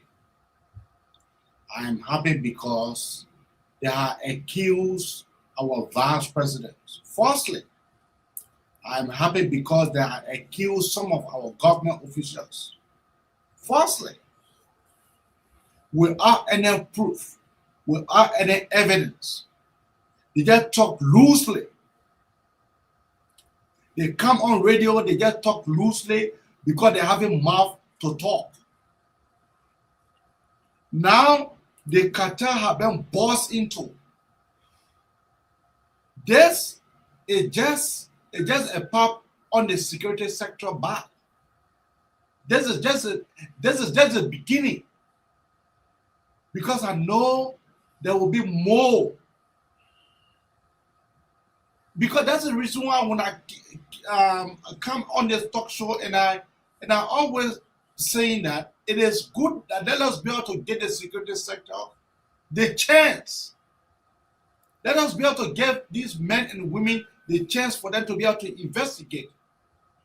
Now today will be marked a holiday in our country for the drugs issues. Because the issue of drugs is not a small thing. Drugs fighting drugs cartel is not just one way talk show thing. It's not one way police investigation stuff. It requires time and thorough investigations. So I'm just happy that our security sector, along with the information ministry, that they were able to get into those cartel, and then the cartel was then bossed into today. I'm so happy. Thank you, Ibrahim. And I think the security sector is continuing to get stronger and stronger with their intelligence. I love the collaborations across the different agencies. I think this is good for Liberia. But we're going to jump into the Twer case today. And before we even jump in, let me just post first and foremost what the former finance minister posted on his page. Just to make sure before I play this short video, then we're listening. Samuel Twer, this is what he's saying. Councilor Man, this is mostly towards you. Whether this is possible on our jurisprudence. Samuel Twer said, this is very small. We attempt to read this. He said, today, Liberian justice and democracy took a gigantic step towards backward. But men are prepared to resist the slide into anarchy. No judge, no justice, and no president can ever change my not guilty verdict. It is etched in the history of our country. The kangaroo farce handed down today is just that, the kangaroo ruling.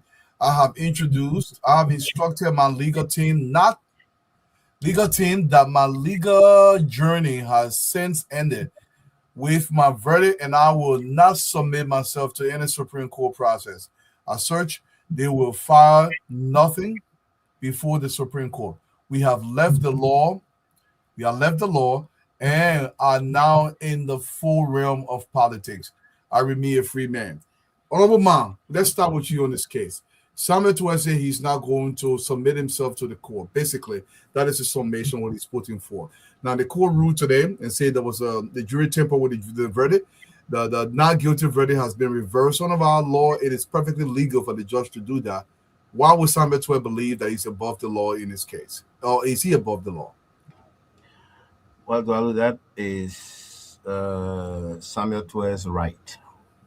It is anybody's right that when you are brought before a due process court, you can choose to go there or not to go there, to cooperate, not to cooperate. In fact, you can choose to go and just be mute and say, I will not speak.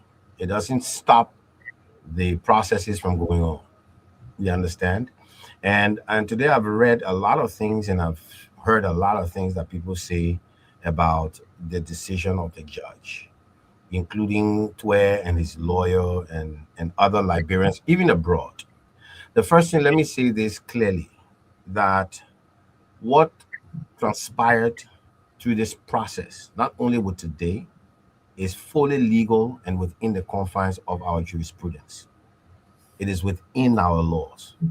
And even before this thing happened, before even that case was called for investigation, we brought precedent cases from the Supreme Court where the court had ordered investigation into alleged jury tampering or jury misconduct, and where even the Supreme Court itself had overturned decisions made by jurors because they had adjudged that the jury misconducted themselves. Not only in Liberia, Dwalu, I brought you American precedent cases. That's where right. That even when somebody was before the Supreme Court on appeal, 7 months after it came up that there was jury misconduct or tampering, the Supreme Court said, we're not listening to the appeal, you'll go by investigate after 7 months. And when they investigated, the Supreme Court overturned that jury verdict. So the issue of investigating alleged jury tampering is within the confines of the law. And so the judge did nothing untoward. There was nothing outside the due process. There was nothing outside the law. And so when people get up and say, oh, Liberia setting a precedent and that's not true. This is not the first case that jury verdicts have been overturned because of proved jury misconduct or jury tampering. The second thing is that people say, oh, but the verdict was already down in the court. You know, I heard Mr. Tuer's lawyer, my learned counsel, Arthur Johnson, say that the judge didn't have jurisdiction over the case. In fact, the unfortunate thing that Mr. Johnson himself failed to see is that I'm sure he had a copy of the ruling. I read the ruling of the judge. The judge even, because when you sit in the court as the judge, before you even handle a matter, the law says you yourself, the judge, you must ask yourself whether you got jurisdiction over the matter. So the judge even did his own and realized that, yes, by Supreme Court precedent, and he listed about 6 Supreme Court cases that gave him jurisdiction over the matter. All right. And Arthur Johnson, Councillor Johnson's case is that the jury had gone, the term of court was over, and the case was starting in February and it was finished. Look, there's certain time in our court proceedings, in the life of the trial, that the judge can lose jurisdiction or the court can lose jurisdiction of the case. All right. And especially when there is either a final decision and there is no appeal from any party, and the judge issues his final decision and the case is rested and no appeal is announced, then the judge loses jurisdiction. Or when there is appeal in that process, the judge loses jurisdiction when the completion of appeal is filed before that court and the judge has signed the bill bond, the what we call the notice of exception of appeal and all those kinds of things are signed, and the judge loses jurisdiction when you file the appeal bond, because I mean the notice of completion of appeal, because which means now that it's in the jurisdiction of the Supreme Court, so the judge no longer has jurisdiction over that matter. With this particular matter, let people not forget, it is not about only Samuel Twe. The same jurors that gave the verdict of not guilty for Samuel Twe, the same jurors found 2 people guilty. The case had not ended, because those 2 people who were found guilty filed a motion for a new trial because they felt that the jury verdict was not correct. That motion was still pending, so that matter was still before the judge. The judge had not given his final ruling on and sentence and everything, so the case was still before the judge. Then an issue of jury misconduct and jury tampering came before the judge from those same verdicts. The judge had, first, the obligation is in the law, once that comes up and the matter is still before the judge has a legal obligation to investigate that matter. The judge started the investigation. They went up to the Supreme Court. That the judge did not have the jurisdiction to go into the matter. The Chambers Justice says no.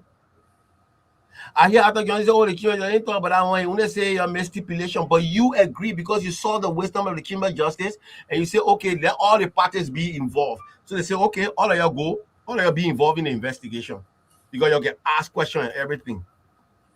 So the thing is first simple. The first thing, the people who made their complaint or the affidavit, the 3 jurors that came up, they said, look, we have phones in that place. We were communicating with people outside. There were almost 6 or 7 phones in that place. Everybody was sending text messages and calling people and this and this. When the 3 jurors, read the judge ruling, when the 3 jurors took their stand, those same people, the other jurors, all they questioned the jurors. Even the other jurors, they asked questions. When they called the other 9 jurors, all of them denied. All of them say no phone were there. They see no phone that were not true, nothing. All of them deny. But this is where the thing happened 2 ways. First, all the jurors had had a meeting, all the other ones had a meeting to agree to lie. So they called one of the other jurors to tell her what they agreed that they were going to lie and say no phone were there, they didn't do anything, and she was recording him. So when they put him on the witness stand, he said he didn't see no phone were in the place and didn't know everything. Then they play the recording in the investigation, in the same investigation. Let's look at the judge. The judge said, the man say, oh, the thing what we're talking privately. Hold on, say that again. So I say the jurors, the ones who, the other people, okay, they had agreed that they were all going to say one statement, the jurors. Because the 3, apart from the 3 that reported themselves, the other people said they were going to make one statement and all are going to deny. And all of them deny. But one of them had called one of the girls and said that, look, this is what we have met and this is what we have said we'll do. And she recorded him. So when he denied on the stand, then the guy said, no, he called me. He told me this, let recording. So she played the recording. And they asked him, they said, that your voice? He said, yeah, that your voice. But the thing they were talking privately, he's surprised why she recorded him. So the second thing the judge did then, it brought doubt. So the judge said, okay, but then he sent to the mobile phone companies to say for all their mobile phone numbers, the call log. And when they brought the call log, they realized that there were several calls. In fact, there were not even 1 or 2 phones. How all of them broke down. How they called all of them. And this is posted in the judge's ruling. It is explained. The judge has to explain how he came up to his decision. Okay. So it became clear now that in fact there was a particular number, Lone Star number that the judge put there that spoke to almost all the jurors. Multiple times that particular number of calling almost all the jurors to speak to them on this particular. So it showed now that they all lied. Of course. Then they started giving all false story now. Oh, but the woman who reported, who was the former, in fact, she told us she was loving to the Solicitor General. She said the man can dress fine, the man her daddy, and this and this and that. Even that, assuming because the judge said they investigated that one, if no truth inside. But even if it was true, If it was true, that is even misconduct. It does not negate, yeah. That was misconduct because you are not supposed to be discussing the trial whilst even you are sequestered. Every day you leave the court, you go sit down. You ain't supposed to sit down and say, "Oh, today what the other person thought today? Yeah, you saw it." No, you ain't supposed to. It's against the law. It's against the law. You're supposed to only wait at the end of the trial when you go in your deliberation room. And the only time you can discuss the trial. So for you to even sit down and come and say, "Oh, the girl, they say her boyfriend was there, the Solicitor General that her boyfriend and that her daddy," and then so you were discussing the trial, which means that was also misconduct. And then the judge proved beyond reasonable doubt from all the cell phone companies, and the judge attached the call logs to the ruling. So I told you yesterday that Mr. Tue was sitting in the investigation.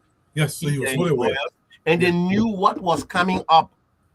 They knew what was going to be the result. That's why he started to preempt and started to say things ahead of time. So whether he wants to go, so once that is proven, the law everywhere around the world is that once you can show that there was jury misconduct and jury tampering, correct, the verdict will be set aside and a new trial will be held. That is the law universally.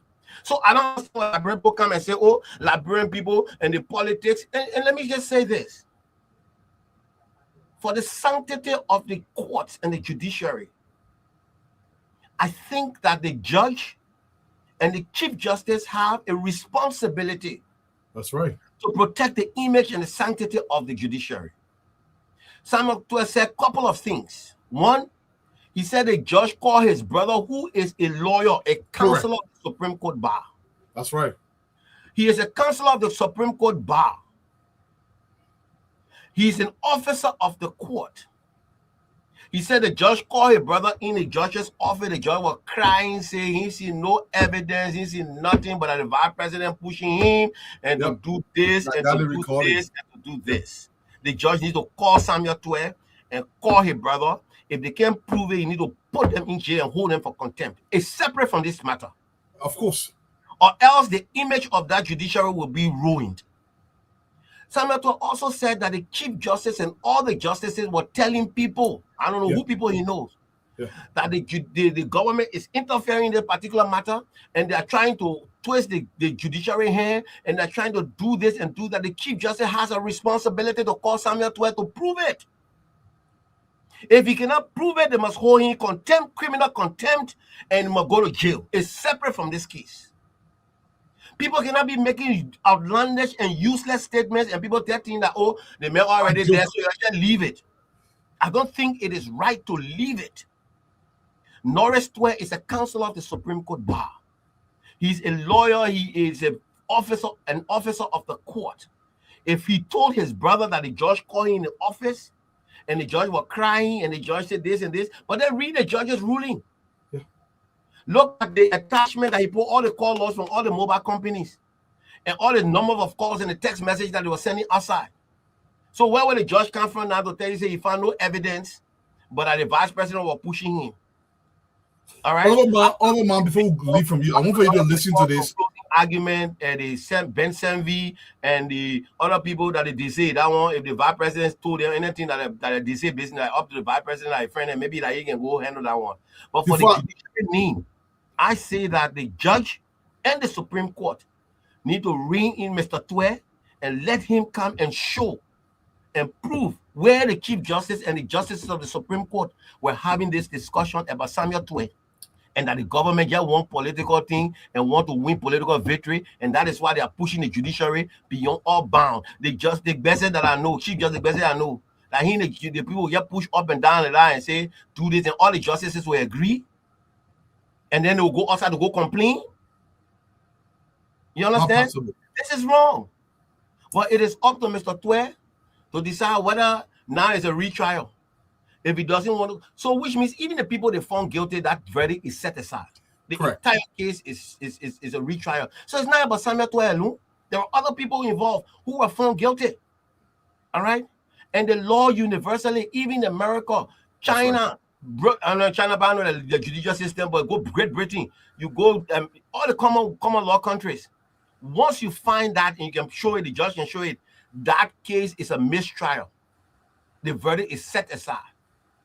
All right. So for Liberians to say that, oh, Liberia now is, you see, and that is the ploy Samuel Toy was doing ahead of time. You know exactly what you're doing. To get Liberians to start to think otherwise, to say, oh, they are going to hunt him, they are going to do this, they are going to do this. If the case starts, he doesn't want to go to court, it's up to him. It doesn't stop the case from going. Okay. It doesn't stop it.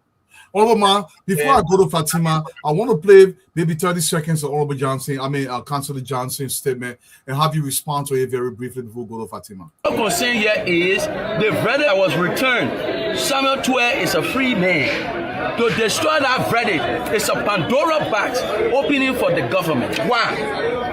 Let me tell you the danger of what happened here today. In the future, if any other government, I'm not saying the government, but any other government has a case and interest in a case, and then they want a particular defendant to be guilty, and that defendant is not guilty, they can look for one or two persons among the juror or any other person to file a complaint of this nature, of jury misconduct and jury temporary, and they will conduct the investigation and revise that verdict.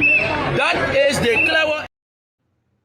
The Councillor Man, does this scenario have any validity, or you just make it up crap? You see, for me, that's complete recklessness, because that won't have no legal basis. You're not speaking as a lawyer. No. You are speaking, I don't know, a politician or what thing. You are not speaking as a lawyer. Mr. Johnson, Councillor Johnson was in the investigation. What Councillor Johnson should speak to is that whether what the judge has said in his ruling is true. Whether the judge investigated and the call log showed that people have phones in the place. Whether those guys initially lied that there were no phone, they didn't even see any phone, but then the judge made it up.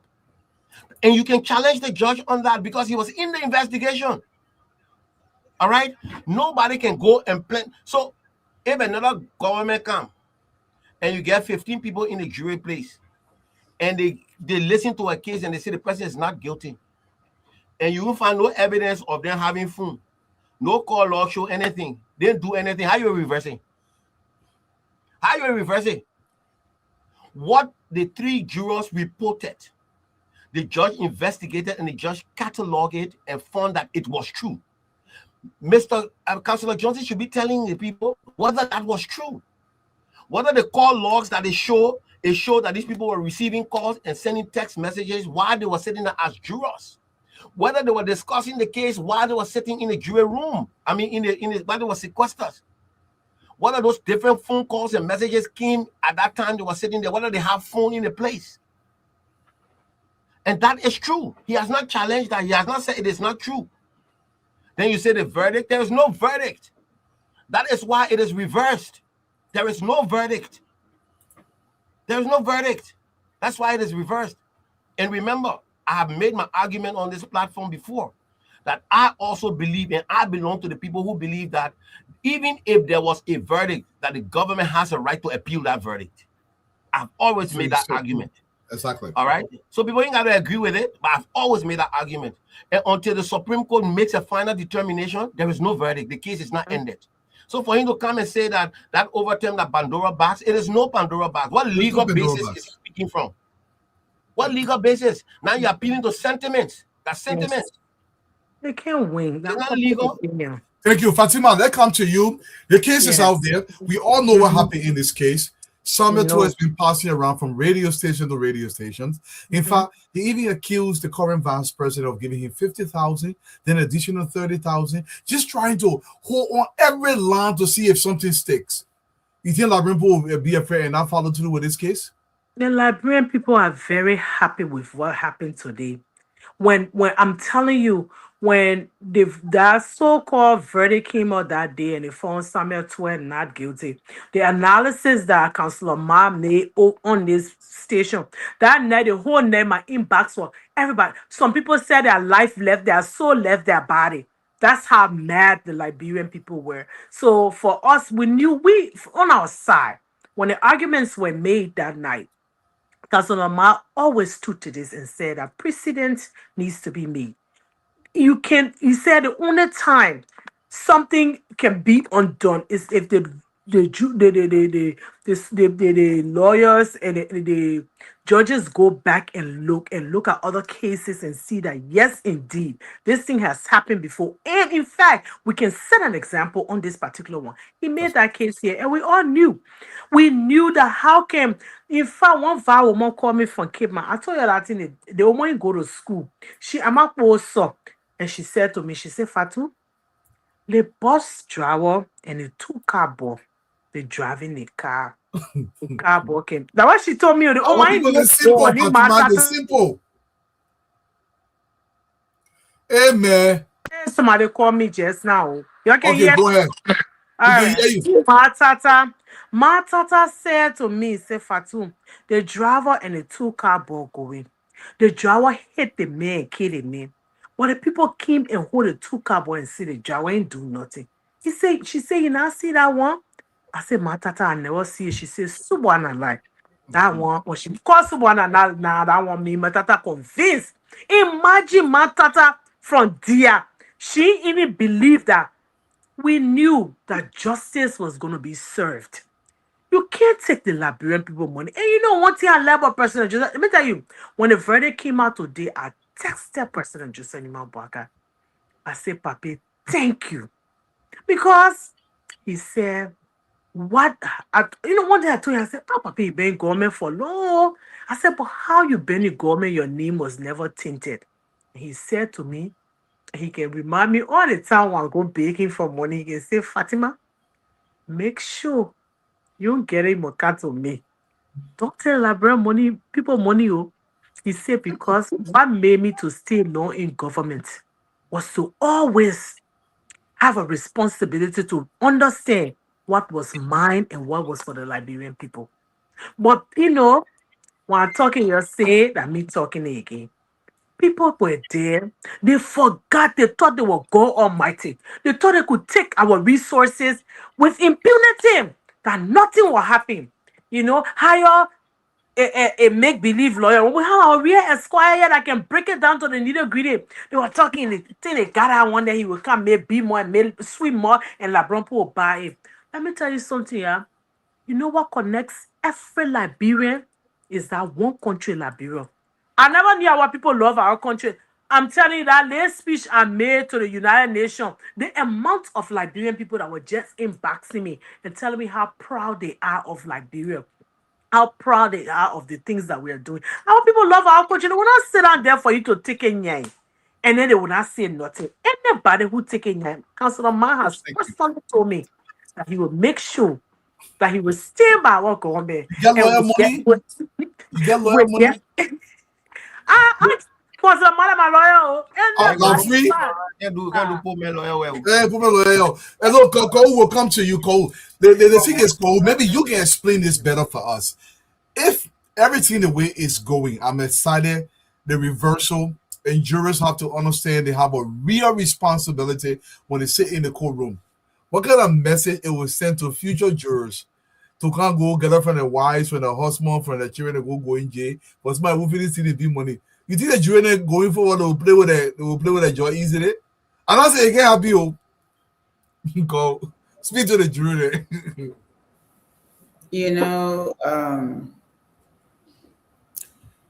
I think we talked about this before it happened. Yeah. And we talked about the fact that when they set example with these people, it will be a deterrent in the future. And I think we spoke with confidence that this day was going to come. Although I knew they were going to convict the jurors and possibly Twez lawyers. What shocked me pleasantly, and I'm so proud of Ambrose for sticking to his guns, is that they reopened the case, because I thought the acquittal was final. But the jury conviction is definitely a deterrent for future jurors. What they say, dry grass is a lesson to the young or something. I don't know, remember what it says, but I'm so sleepy, y'all, sorry. But you can't go to bed. I'm so tired. But yeah, the excitement and all that one made me tired. Let me tell y'all something. And the hard work you're doing for the independence. Thank you, Bruce. Yeah, all that one too. But the issue here is that Liberian people are seeing that our justice system is not dead. And that's very important. Rebuilding that confidence in the justice system. I saw one of the little, betrayers of the struggle running around about, oh, I serve my country, I guilty of serving my country. In her little peon brain, she thinks that serving the country means to serve Samuel Twed, to betray justice in your country. That's treasonous in so many ways, because the justice system is what builds confidence in the citizens that their country is working. And if you can go there and take some money to do your hair and nails, buy furniture like one of them did, and do stupidness like that, so that you can betray the struggle and protect a person who embezzled more money than most of us will ever see in our lifetimes. And we're sitting here making excuses for him. They got people camped out at Finda Bono's jail cell. I mean, all kind of things there. All kind of funny things that happen in that country, Dwalu. And you got Akaris Gray, a former lawmaker, threatening the peace. Akaris, how much are they even paying you to conduct yourself like that? For God's sake, you got children. Some of these people conduct themselves like they don't have children, like they don't have family members. How can you see your father is a sedition? You know how embarrassing that is? These are men whose children know that they're seditions. How embarrassing. You understand what I'm saying? Your part of sedition. I mean, that's a shame. It's a doggone shame. Akaris is not just a sedition. He one of the loud, ridiculous ones, right? Threatening the peace. Akaris, you got children. You're a father. You're not some little boy. Jared, I don't know what. Ever since, man. You know what the children used to tell people that are in the war? Papa, respect yourself, Akaris. You're not Peking again. Grow up. You over here, your people that committed horrible crimes, economic crimes against the state. Then your children watching you defend economic criminals. What kind of father are you? Forget about being a former lawmaker. I didn't move you from there for your debauchery. But what kind of father are you? Your children looking at you doing these things, man. It's embarrassing. You get wife. The people looking at you, Akaris, do better. Do better. So Dwalu, I tell you, man. So Dwalu, it is important to make this information that the matter with the jury tampering and jury misconduct is not ended. Correct. So the judge has held all the 15 jurors in contempt, and they are going to jail. So they are in South Beach right now. They will be in jail until they are prosecuted for the crime of jury tampering and misconduct. Gotcha. Say that again. Hold on. I wanted to be clear. So right now they are going to jail for contempt of court. Okay. Yeah. But what they did in jury tampering and misconduct is a criminal offense. Yes. Okay. So he has asked the Ministry of Justice to prosecute them for that criminal offense. So it's different from the contempt that they're in jail for. And he said they will be in jail until that prosecution takes place. Wow. But it's not only them. The judge said in his ruling that all those other numbers that he highlighted that were calling those people, they must find out who owns those numbers. And they must investigate those people. And if they found that they also manipulated the jurors, they must also be prosecuted and for jury tampering and misconduct. So it's not only the 15 jurors. So now the Ministry of Justice will have to go and take that call log, and all the people who they were calling and talking to, they will investigate all of them. And if they find some of them who were interfering with the case, they will prosecute them also. Yeah. They will prosecute the 15 jurors. So going to jail right now is for contempt of court. And the contempt, the judge did not give a year until they are prosecuted by the Ministry of Justice. So now the matter is in the Ministry of Justice hand to indict them to the Code A and then start prosecuting them for those offenses. So when they go there are different sentences will come on Asa. So they're not finishing. And for me, it is good because it's very good. A clear message to all of us. If you are called to sit there, do what your conscience tells you. do what is right. Yes. Anybody can't tell you anything, tell and say, I beg y'all, I won't go inside that place there too. If I think it, I listen to the case, I see the way I see it, that way I will vote. The way I see it, that way I will decide. On my conscience. You sleep sound on your pillow. Because you can stand by it anytime. What's the measure again? As a reasonable man would think, right? Without any form of reasonable man standard. That's what I'm looking for. So just to be clear, before I go to Honorable Nangwe, my brother Mizia, they're currently in jail for contempt of court. They are going to stay in jail until their case is put on the docket. They will be in jail that whole time. To be prosecuted for jury tampering. They're in jail. That's much in you. But the judge said go there for 2 days. You'll be in jail until they prosecute you for the crime of jury tampering and misconduct. It is not only those 15 people, it is also the other people who from outside who were outside. I need to add. Everybody not registered. So they must go look for them and investigate them. I guess we'll put that information there. Go ahead for Nangwe. Thank you. So, do you remember Samuel Twes, advocate, his lawyer, being so upset when they brought up this jury tampering case? Y'all remember how he did? Acting like a man who was caught, with somebody we're not supposed to be with, all around the place.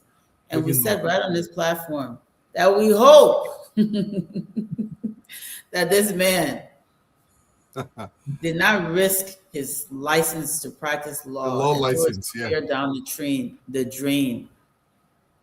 We hope he was not involved in this tampering thing.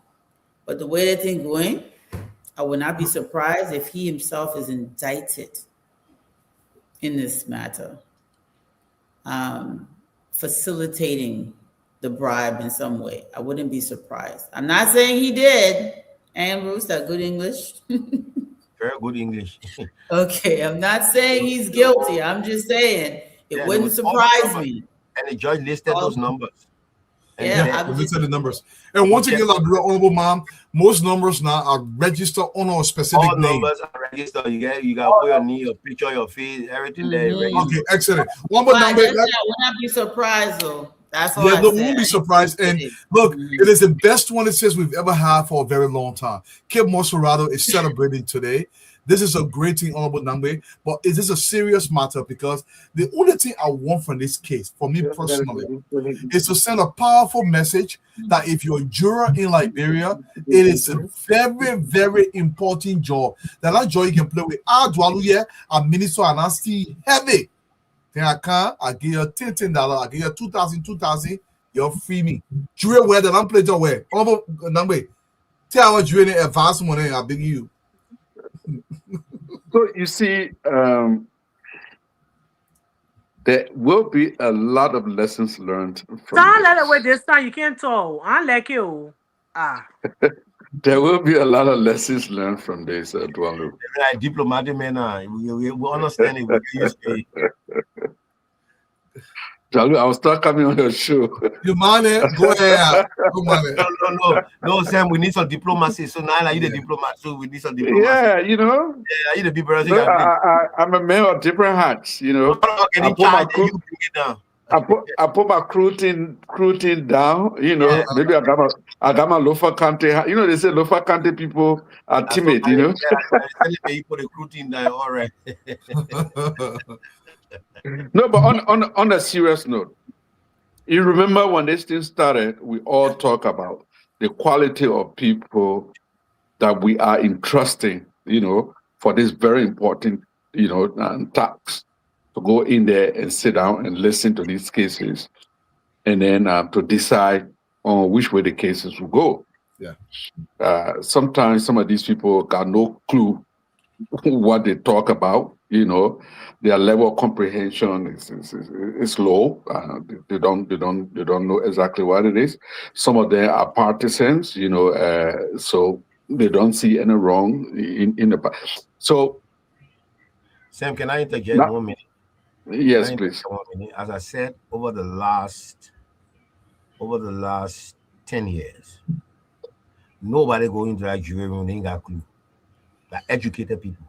Yeah. Look, Illiterate men, when you won't be corrupt, you'll be corrupt. When educated men won't be corrupt, you'll be corrupt. That's Nobody. Those people are all civil servants. Some of them are directors. Thank you. Nobody going into that jury room, they know what they're talking about. People just don't have ethics. They just don't have principles. They don't have values. Yeah, we'll put it here for anything. We'll put it in here. So I just wanted to clear that. The jury system now. Okay. Everybody is educated. Thank you. All right. But with your level of education, if you can sit down and let your country down, yeah, in a way that this is done, then for me we have to question your education, because it is a civil responsibility, meaning that your selection is a privilege for you to go and serve in the interest of your country. Nothing more, nothing less, on my understanding. Now with this,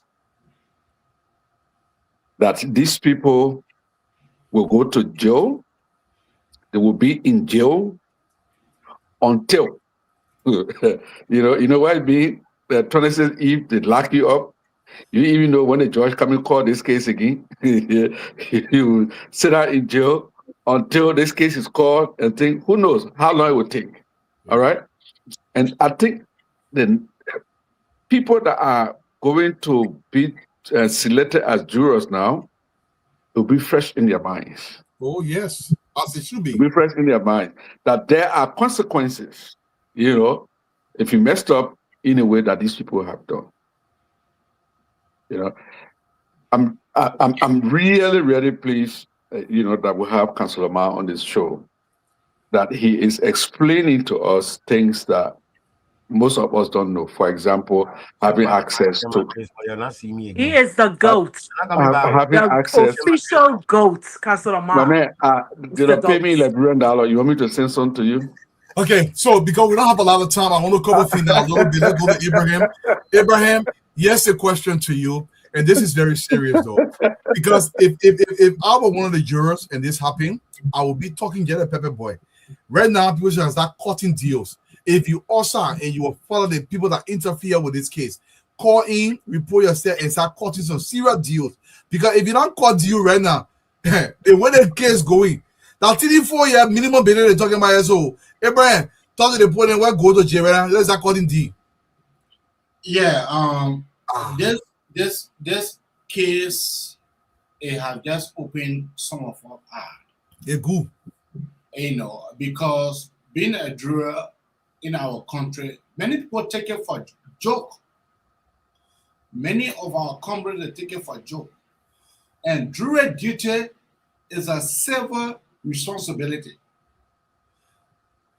So for you to be able to go into that jury house, or into the house that all of you guys are into, and you accept call, why you know that cell phone not supposed to be with you. They have this thing here, it is on them. They have themselves to be blamed. They have themselves to be blamed for them intercepting a call or for them accepting a call. That is one.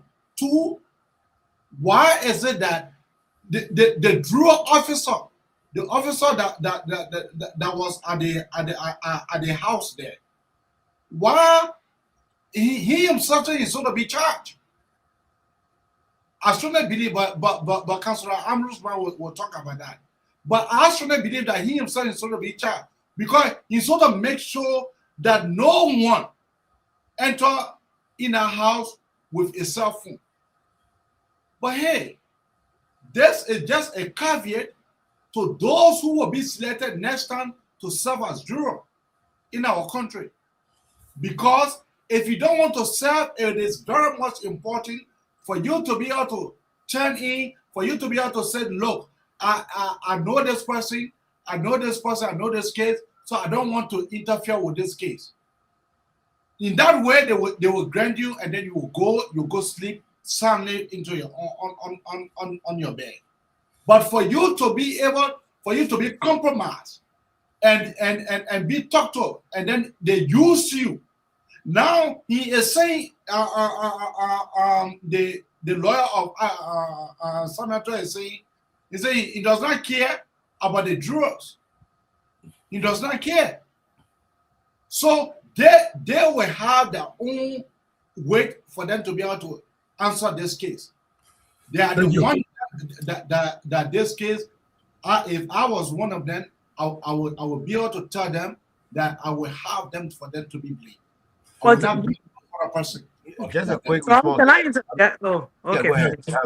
No, because some of our viewers are concerned about those who blew the whistle and brought all these things to light. Well, as you rightly said, sometimes it's left with the prosecution, it's left with the Ministry of Justice.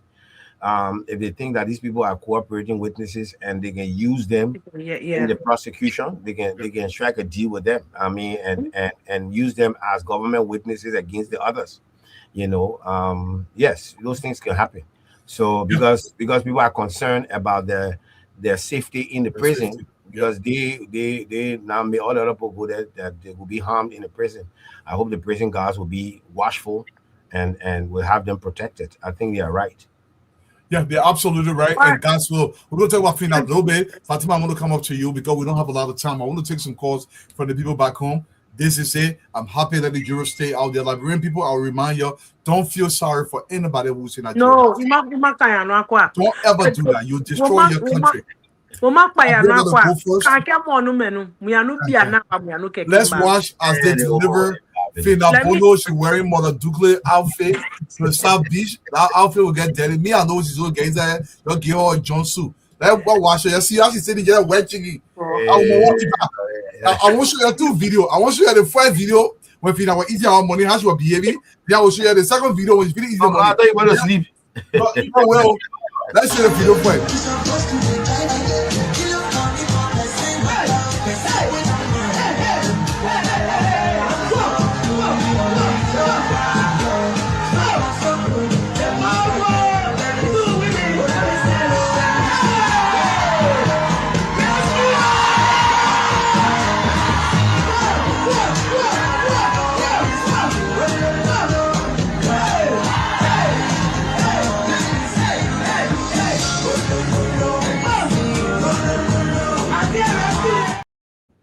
The time she was eating our money, she's just looking fat. Y'all look at her now. The time she was paying for some our money. She be arrested immediately. She's flanked by D. Maxwell Sarkemeya, Kai Fale, former superintendent of Grand Chida County, her lawyer, and she is wearing all white. They are knocking on the gate of the Monrovia Central Prison. The sheriffs are here, and they are about to take her. The gate is about to be opened.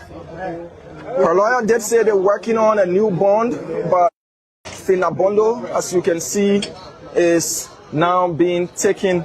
Once these gates are opened, she will be taken into the Monrovia Central Prison on locals. So that the gate has been opened, and Madam Bondo makes her way in to the Monrovia Central.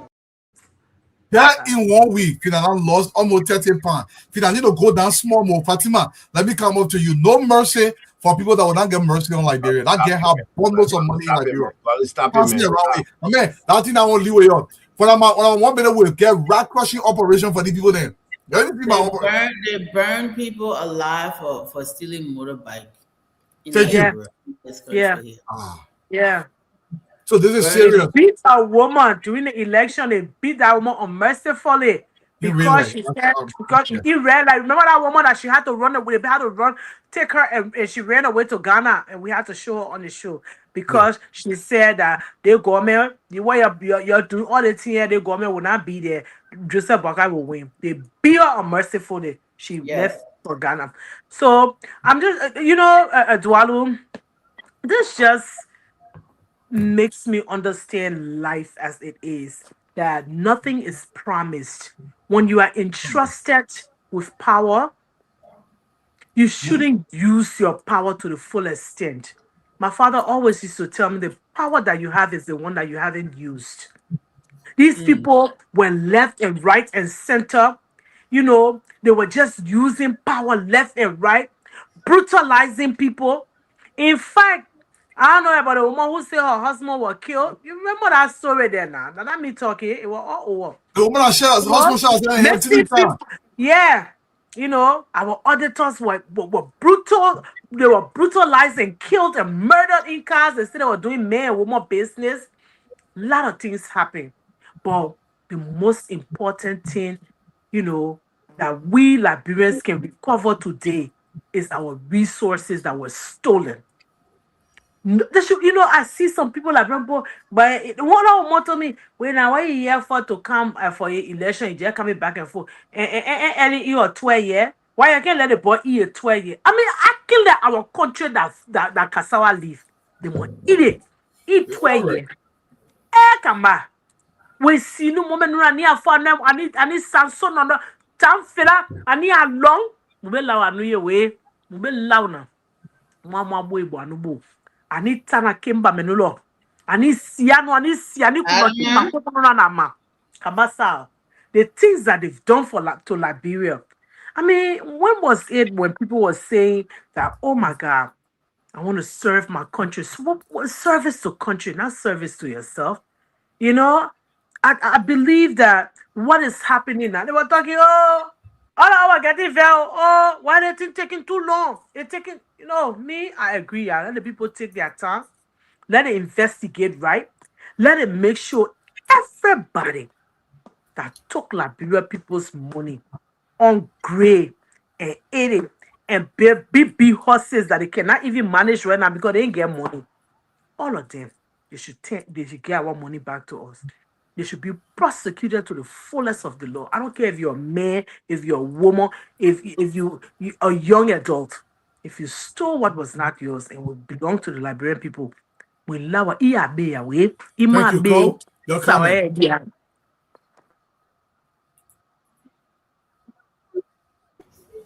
What you want me to comment on, Dwalu? The woman going to jail. Go. Can you hear me?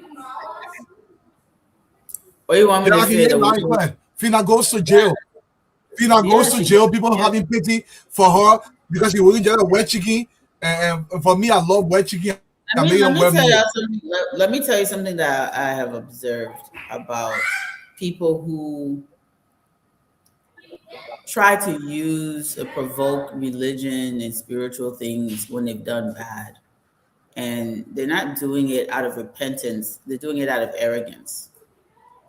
That's so blasphemous, to play on the perception that you're so God-fearing, so all of your sins are washed away, not because you've atoned for your sins, not because you're even repentant of your sins, but just because you say, I'm a religious person, therefore my sins are forgiven. That's not how it works. A demon can put on the cloaks of a person of God and we will cheer that demon on. That's what I've noticed. As soon as somebody say they're religious, we tolerate child molesters, we tolerate abusers, criminals, bad people, simply because they say they believe in God. We've got to do better as a society. Our people, we got to do better.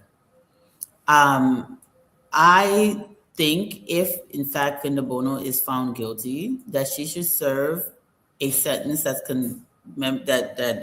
corresponds with the crime that she committed if she's guilty. I believe that she's guilty. I saw the lifestyle change, but let the courts do their thing. She's definitely going to face justice. So all of this noise making is not going to stop the process. Dressing up like a voodoo priestess is not going to stop the process. Dressing up like you would a choir girl in the Amadullah Church in 1998 is not going to stop the process. What is going to happen is you are going to face the law because we're in a time of law and order. The country has returned to normalcy. We're not at war. We're not at CDC. We are making progress as a country. And no amount of sympathy is going to prevent justice from happening. I'm going to repeat, no amount of sympathy is going to prevent justice from happening. So it doesn't matter how we feel, it doesn't matter how we camp out. In a country of law and order, justice is served, no matter how cute the victim is, the perpetrator is, no matter how ugly the victim is, justice must be served. And that's what's going to happen. I hope they give her a mosquito net in there. I think it should be humane. I hope she get one mosquito net and that kind of thing. But other than that, I think she should be treated like everybody else in there, frankly. They should not give her special treatment. I think everybody should be mosquito net in South Beach. I think. Yeah. All right. But then again, driving home, I see babies in the streets that aren't sleeping with mosquito nets because of resources that were stolen from them. I see little kids selling in the streets because of resources being stolen from them, because of bad deals being cut. So, you're right, Dwalu. I take that back. Let her sleep with the mosquitoes just like the babies she stole from. Yeah, simple as that. We lose our children every day. To put it into perspective, women die in childbirth. There's a direct correlation with some of these decisions. One of the reasons why I'm going to come to you, my brother Abraham, to close us on this thing. I think I'm going to post a phone call. Okay, let's take some call. Harris, let's bring you on. I think we've spoken on this issue. Harris, if you're in the back, let's take some calls from our people on this issue, because this is a very serious issue. Look, I love Fina. I've never met the woman in person before. And a human being like me, I love them. But this is what I cannot stand. Not me. I love you. You kidding me? No, I'm saying I don't love every human being in that country, in this country. No, on the surface, right? It is not called the agape love for everybody. I don't love at all. Yeah, there are people that I don't love at all. Let me tell you, there's a whole lot between love and hate. They say there's a thin line. I disagree. There's a whole bunch of feelings in between love and hate. But somewhere in between there, with plenty of people. I just think that I understand you, but Harris, if you're in the back, come on screen.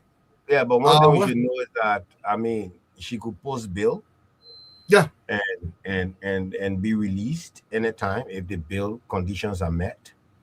But the only thing I want she could post bail. But the only thing I wanted to say is that I hope that the prosecution, the asset recovery team, could also speed up the prosecution of the case.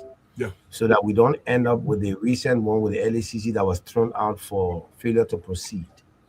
Because the law is that after 2 terms of court, if you don't proceed, they will throw it out. I know that Finda just came in the country, but I hope that they can now start looking for a court date so that we can start the real trial and get to the bottom of it, because that's what Liberian people want to see. They want to see the end of all this that are happening.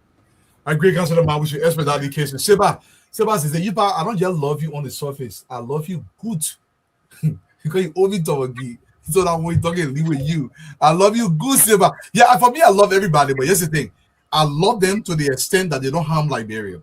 And when you cross over that threshold, you must ain't get at top. I want for you to boss rather put on better yellow road. That's how I feel.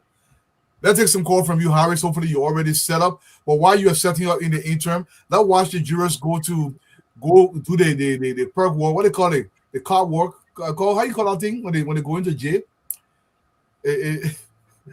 Who going to jail?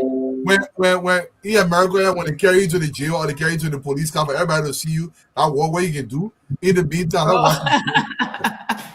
it's a perk walk. Yes, one of the walk there. I love that walk. Let me put this one on the screen real quick. As the jurors are going, you ready? Handcuffs. The jurors are in handcuffs. The jurors are in handcuffs. As you can see, then the first 2 years, these are civil servants. These are civil servants from different ministry and agency. As you can see them, these are civil servants. These are civil servants from different ministry and agency. So, okay. Let the other people know and for me to jail because I said that. Okay, were you taken away? Are you sure? Okay. When you think about it, so we still got 2 to 3 others. I'm still a very young person. Yes. These are civil servants. Are you 7'5" with this, sir? Are you 7'5" with this? Are you 7'5"? Okay. Okay. So you listen.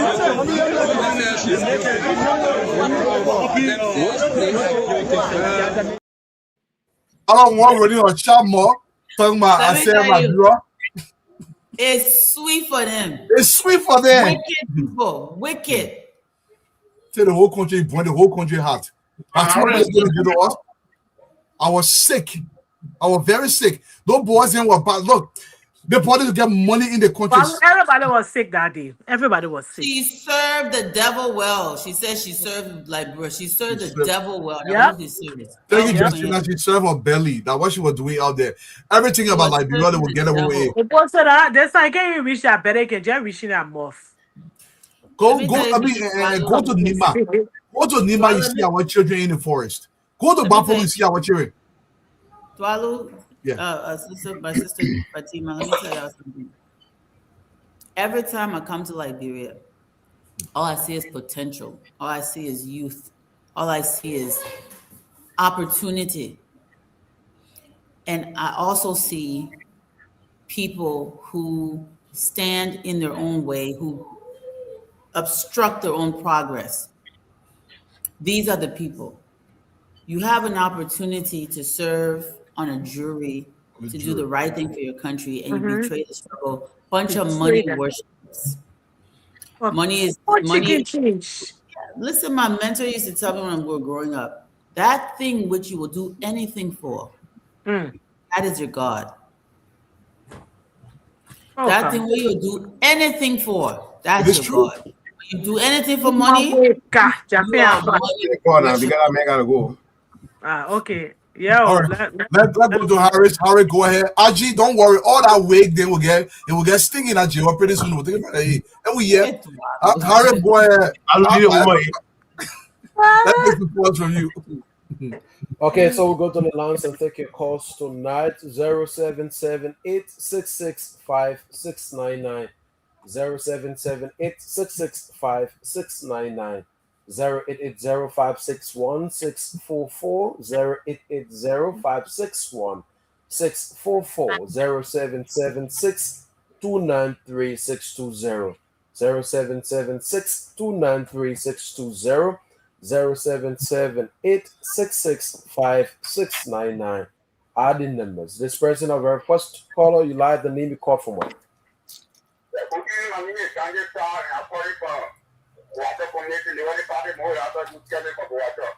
Go ahead, John J. You live. I want to say thank you for your presentation this evening. I want to say thank you for you guys bringing this government to power and that this government along the way.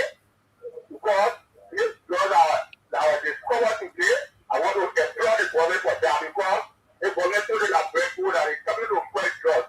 And today, they get great information, they discover a arrest, a export, it's a plus of the government, and that community will be set free with drugs.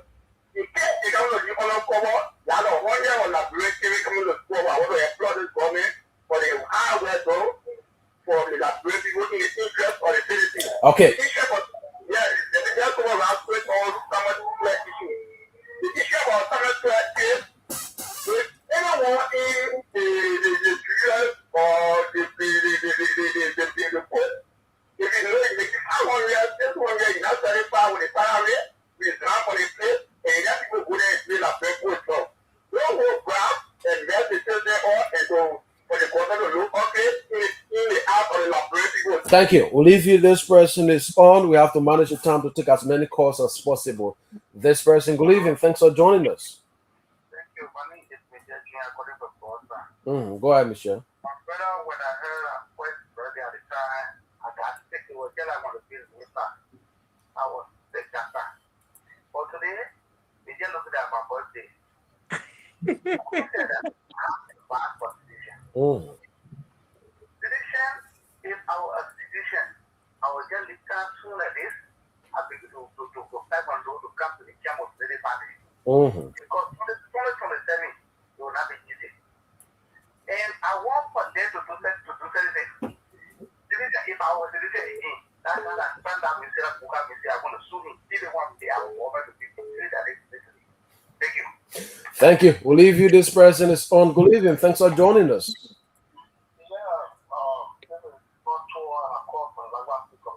Mm-hmm.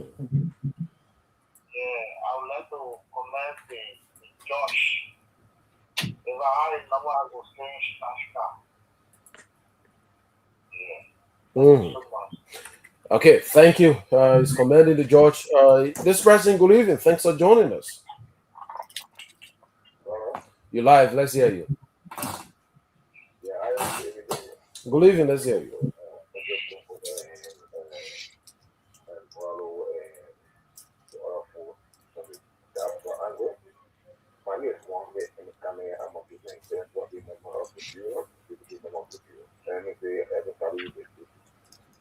You know, for me, my whole thing about this issue, the former minister of finance or former minister where he is not performed the law of the country. No matter the government system, no more is performed the law. You can see the great top lawyer in Nigeria, after Nigeria, he is not performed the law. So the all the state will pay in hearing is the community engaging all I want that is you already irritated. But they will not stop the case to not go on. Okay. That will go on the case. Very definitely when the second he doesn't know. So to all the team, please our community is called your I think looking at the interest of our community. Thank you. Thank you. We'll leave you 077-866-5699, 080-561-644, 077-629-3620. This person, good evening. Thanks for joining us. Let's hear you. You're live. Thank you very much, Harry, for speaking my call. Let me appreciate the panel in our issue. You know, the name released so much extra that calling for something with better than this number 2 months or other countries. You know, like remember we are doing the service to our workers. You see them speak you really manipulate the whole camera kid that today. I'm very, very happy to see them speak you. For every one of them, I saw them in Lamborghini, getting into Chelsea. I think I appreciate the government, whatever they are. Because you can be especially the whatever, if I go to the whatever. These are the things whatever I can require to come and be able to add their money up. At the end of the day, they go and make you to deserve what things. At the end of the day, I don't know how many amounts they have given them. They went and send a whole duration. I want to know what they tell the kids around and say, someone that show I was at for money, which is 6.2 million. When you allocate for your family, you and your family to be able to enjoy yourself. How much money gives to you at the end of the day to be able to decide what I get and send the kids around? I think they will come in. I agree there, our president, you know, whatever you are doing to record to be able to tell this particular thing that is going Okay, thank you. Whosoever they comment and say, well, at the end of the day, will be able to follow it. Thank you very much. Thank you. Thank you. 077-866-5699. 080-561-644, adding numbers. We'll take more of the calls. This person from line 2, you live, the name you called from where?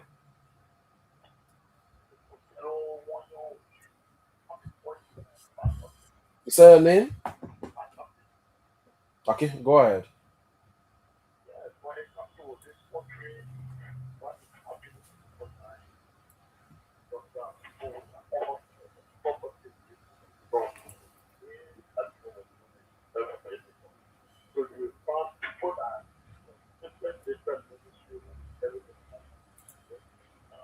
Your line is fitting. Yeah, call him on.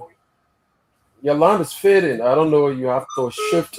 You calling from Nimba. Yeah, I actually wanted to keep you on the line, but you have a very troubling network. This person, good evening. Thanks for joining us. Good evening, Harry. How you doing this evening, sir? It's good to have you at the ball. Let's hear you. say thanks to the panelists. Look, where I said tonight, words just inadequate to express how joyous, how elated I am today. I feel that justice is deserved. You know, gone are the days where people will commit, crime against the country, against the citizen, and then they go scot-free. But what we saw happening in the past 6 years, Samuel Swear, they were all a big mouth. There is no way Samuel Swear can be clear, even if he bad public sentiment. We know that this man was sanctioned by the American government. That today his children and wife were deported for America. And so he is a known criminal. There's no way that you can describe him. I want to thank God today so much. Go. Doesn't matter where I am. I mean, if I had means, I would put George Stecker, on my bike and then parade the entire Manura with him because he's the man. He is a man. Right? Okay. I'm just happy. Thank you, Edaball. Let's leave you 077-866-5699, 0880561 644-0776-293-620. This person, good evening. Thanks for joining us. Oh, thank you. This is James Oswald from the Justice League. I just want to say something. You see, when it comes to this drug stuff, nobody should expect any drug dealer or the drug cartel when they are caught to pour another person in. Because this whole thing, this guy, if you try it, that's why it's difficult. Even if you catch the drugs in your belly, you tell them, say, now you put it there, you know about it. Now somebody put it there. When they say, who put it there for the person? They say, I know the person, they don't run away. Even if you can catch the whole drum of drugs in their belly, they will tell you, say, I know who put it there, somebody there put it there. I just want to tell you, folks, travel to the John security for their work. We shouldn't mind all the people running from radio station to radio station. This guy already took money to track the iTunes security. Okay. Travel to the IG for being under the team and not listening to the noise maker for themselves or position to continue. That's all it's Thank you. We'll leave you this person. Good evening. Thanks for joining us. Good evening, sir. How are you? What I'm doing great. It's great to have you. My name is Musa. Thank you for the show. Hello. Yeah, go ahead, Musa. You live. Yeah, thanks so much for the show. We are so happy today for the decision of the court. And the jury should ask what the show because we all know what 712 million us here as civil servant and for you to go there and have opportunity to make a rapid decision and then you go in. You think that they will have very, very disappointed in them. So thanks so much. Okay, thank you. We'll leave you. This person is on. Good evening. Thanks for joining us. Hello? Well, let's hear you.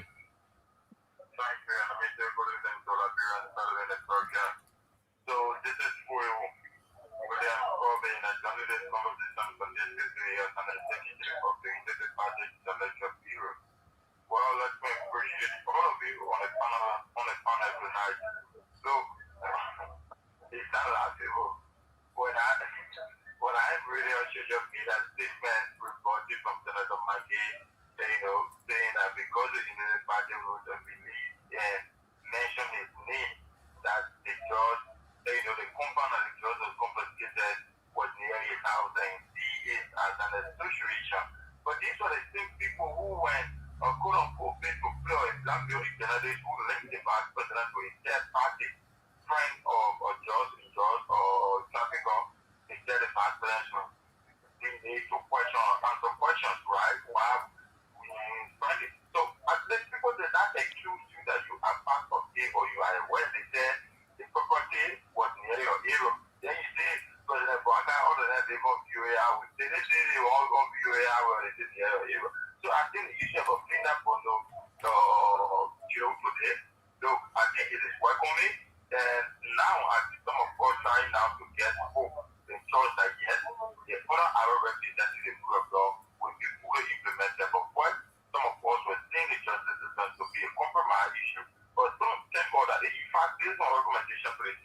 Okay.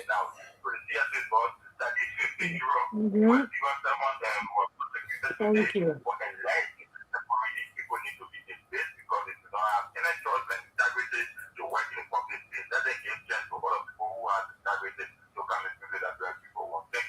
Thank you. We'll leave you. This one is on. Good evening. Thanks for joining us. Let's take one or two more calls. Okay, go ahead, Otelo.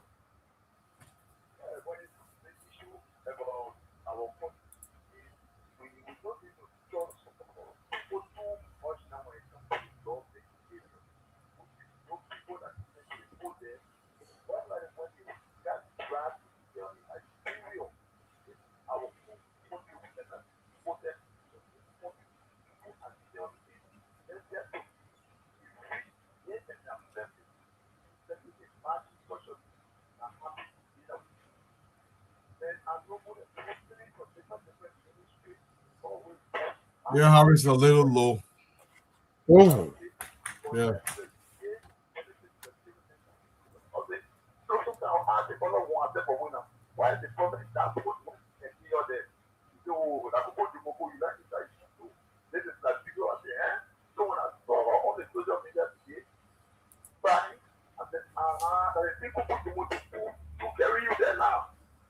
Okay.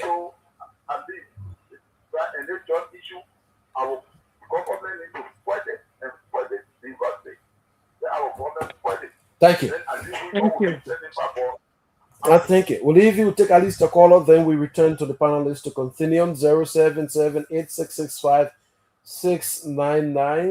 088056164 Take at least a caller from this. And if not, we'll have to return to the panelists to continue.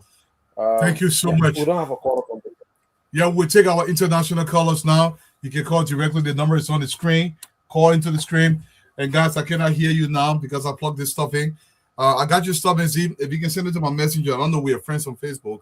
It tends to be best. From WhatsApp, I have to extrapolate that, and then there's a little bit more work there. I'll call you live, and on the screen, if you're looking on the screen, for those of you who are forgetting, that Finabono dollar, that how she was spending our money. They call it get always. I don't know you remember her. They get to be walking around. Like the money they follow the get here and that's all. Look at the flying first class. Drinking. And she made video, she got video. They put Jeddah because my mom working in government. And my mom spoiling me. Millions of dollars they get were pumping. They like I was saying some kind of room in I think like Italy or Spain somewhere paying the $3,000 per night for one room. In the Ghana country here where all our suffering. Call you live and even where you calling from. Hello. Yeah, I see the money for all and go ahead, mama, you live. Yeah, Twalo, this is Deborah from New Jersey. This is my first time calling. Hey Debbie, welcome. Yeah. I am so excited of my country today. What I saw going on today in the country, I think Liberia is going somewhere. Yes. And hey, if everybody meant well for this country, they should be excited. Like how I am excited today. Yeah. When that voting took place and they were all jubilating in their t-shirt, I knew that God above all things were going to turn around and they got to accept it. They got to take it how it is. Thank you. Thank you so much. If I'm advising Fina Bono today, I would tell her strictly, Mama, go play out, make a deal. The evidence is overwhelming. You're going to Gucci. Tell her your life and even where you calling from.